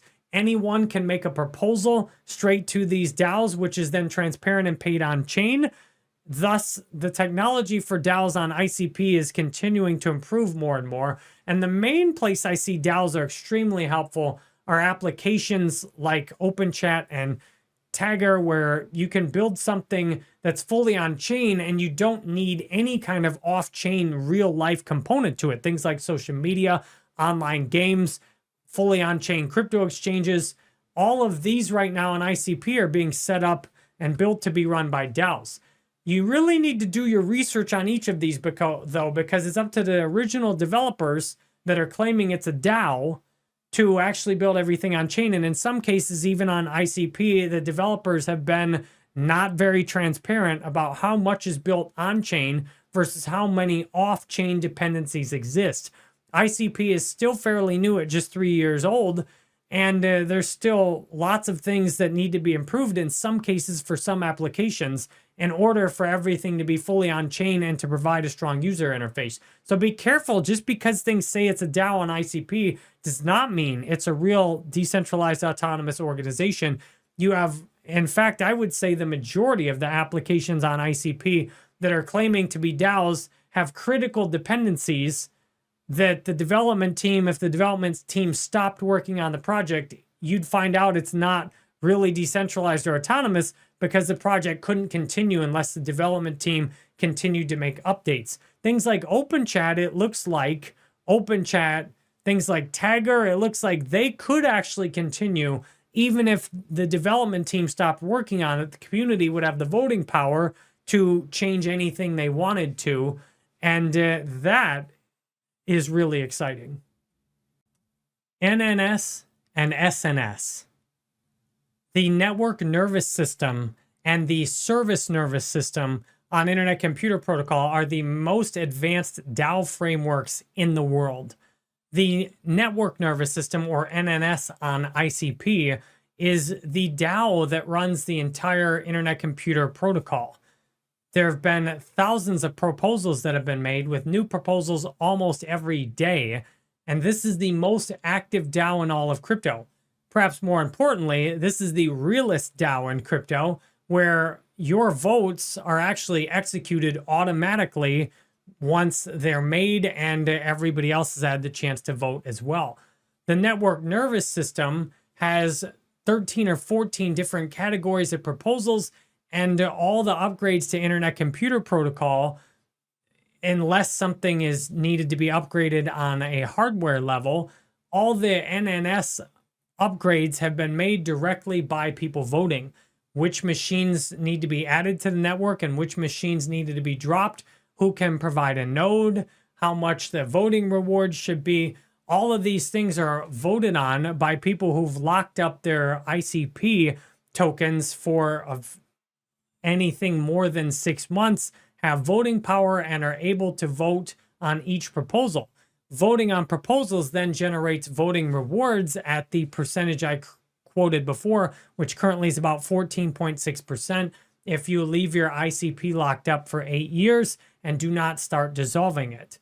The network nervous system is also able to process motions, where you can simply submit a motion that doesn't cause any change to the network, but you can get people's feedback on proposed future changes. For example, recently the Dfinity team proposed changing the network where if you're inactive in manually voting or choosing the people you're following, then your voting rewards after 6 months or so of inactivity would drop over a period of 7 months or so steadily down to 0.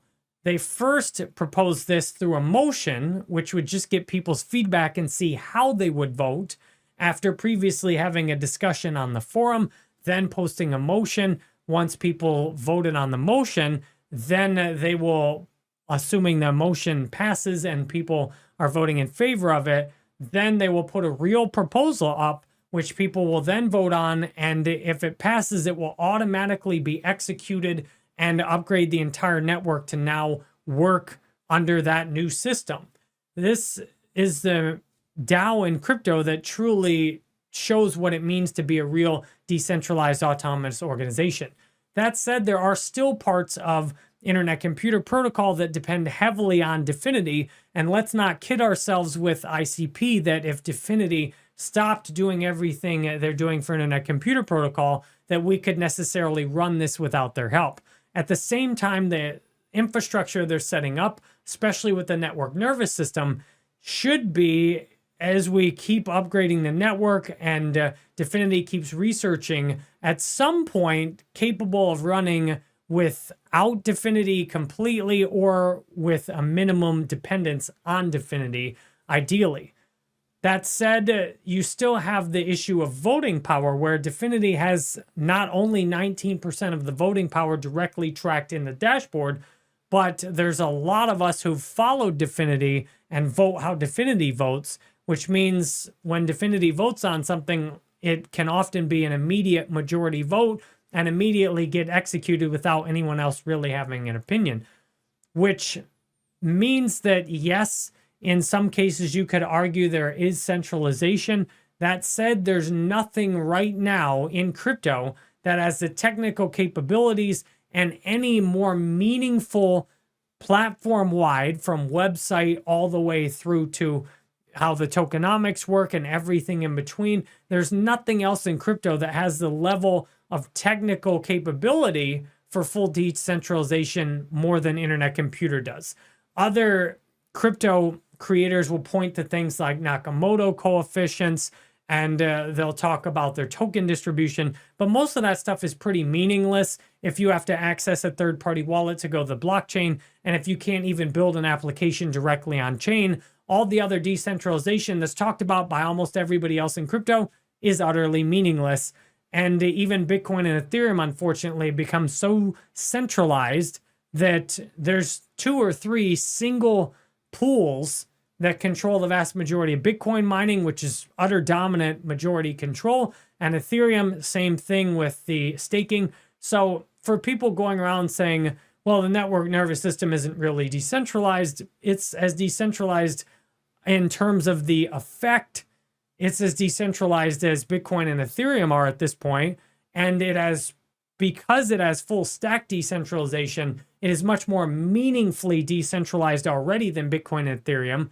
Because you can directly interact with the blockchain, you don't need to go through a third party just to interact with the blockchain. That means that the middleman has been cut out in a much more meaningful way than Bitcoin and Ethereum are able to cut the middleman out, and obviously any of the Bitcoin and Ethereum copies. What's even more exciting to me than the network nervous system is the service nervous system on ICP. The service nervous system is basically a smaller, more custom version of the network nervous system that individual projects can go on ICP's launchpad and launch a coin on there. And once they've went through the voting process of proposing to the network nervous system that they want to launch a coin via the launchpad, and once voters who have ICP locked up vote that their service nervous system project can launch, then they have the chance, if they're successful with their launch, to have their own service nervous system set up, which operates in most cases just like the network nervous system. This means that anyone wishing to have a real DAO can build on Internet Computer Protocol and use the service nervous system to make the process of setting that up incredibly easy. Technically, going through and coding something from scratch to build your own DAO is very possible and has been done with Tagger, where that's an application that is hosted completely on ICP that does not use the service nervous system, but its capabilities are drastically limited, and you have to go on the Tagger app to use it versus the service nervous system, when what it can do is so much more comprehensive and it's all in the network nervous system interface. Thus, if you have your ICP already locked in NNS, you very easily can go and see all the other service nervous system projects within that same interface. That said, it only took one single developer to build a version with a real DAO directly on ICP that didn't use the service nervous system. Therefore, the NNS and SNS are extremely valuable tools on ICP that have already raised hundreds of millions of dollars in project valuations and tens of millions of dollars in ICP and funding. Unfortunately, some of these SNS projects have been blatant rug pulls, where the team said they were going to do one thing with the treasury and literally did the opposite of it as soon as they got the money. The benefit, though, of the service nervous system is the transparency, which has caused a lot of people to get upset. However, that's happening across all the rest of these ICO launches in crypto. There's just no transparency, though. People can't see it so easily. So the NNS and NNS, even if you want to go argue about Dfinity's voting power and projects in the SNS that have rug pulled the treasury, it's a huge step forward compared to everything we're seeing everywhere else, because the transparency is there. When Dfinity votes on something and has a massive voting power on it, everybody can see that. When proposals are pushed through that people disagree with, that then Dfinity votes in favor of, it's all visible to the public. When SNS projects rug pull the treasury, everybody can see those proposals and those transactions. And that's what we really need in the world. If we want a world with a better financial system than we have today, one big step to get there is transparency. So as many critics as ICP has, they often haven't really looked at their own ecosystems, because the NNS and SNS have the highest technical functionality out of any DAO's systems in crypto. And the transparency they provide is showing exactly what is already happening in the rest of crypto. But in some places, with some projects, you are seeing way better behavior by the team because of the transparency. For example, OpenChat has done an absolutely amazing job since their service nervous system launch. They have been extremely transparent, extremely frugal in using money out of the treasury, and that's why I use OpenChat every day. In addition to the technical functionality, the team has done an incredible job using their resources effectively. And I love that I can have a say in every decision. For example, they've taken out funds from the treasury for things I've disagreed with. But at least I get to go in there and have my vote. And I know that if enough other people disagree with me, that's not going to happen. And if 90% of people think that you should take this money out and give it to an exchange to get the token listed, and I'm one of the 10% that says I disagree, at least I'm able to see that 90% of people are in favor of this, and then it's directly executed on the blockchain. OpenChat and the service nervous systems literally allow voters to have real power and real ownership by code.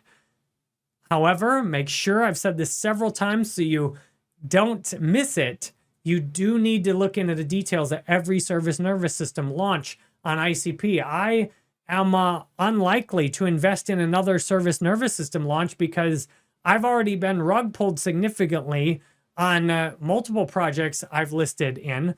Several other projects I've invested in, SNS projects, have done almost nothing since I initially bought their tokens.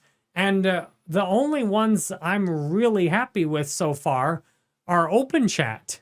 I mean, out of all the things I've invested in, OpenChat, which I didn't even participate in the launch, I just bought some after launch. OpenChat to me has done the absolute best job building up their DAO and adding real value to the community. Now, others like ICP Swap did a chat much late, launchpad sale and a service nervous system well after they'd set everything up.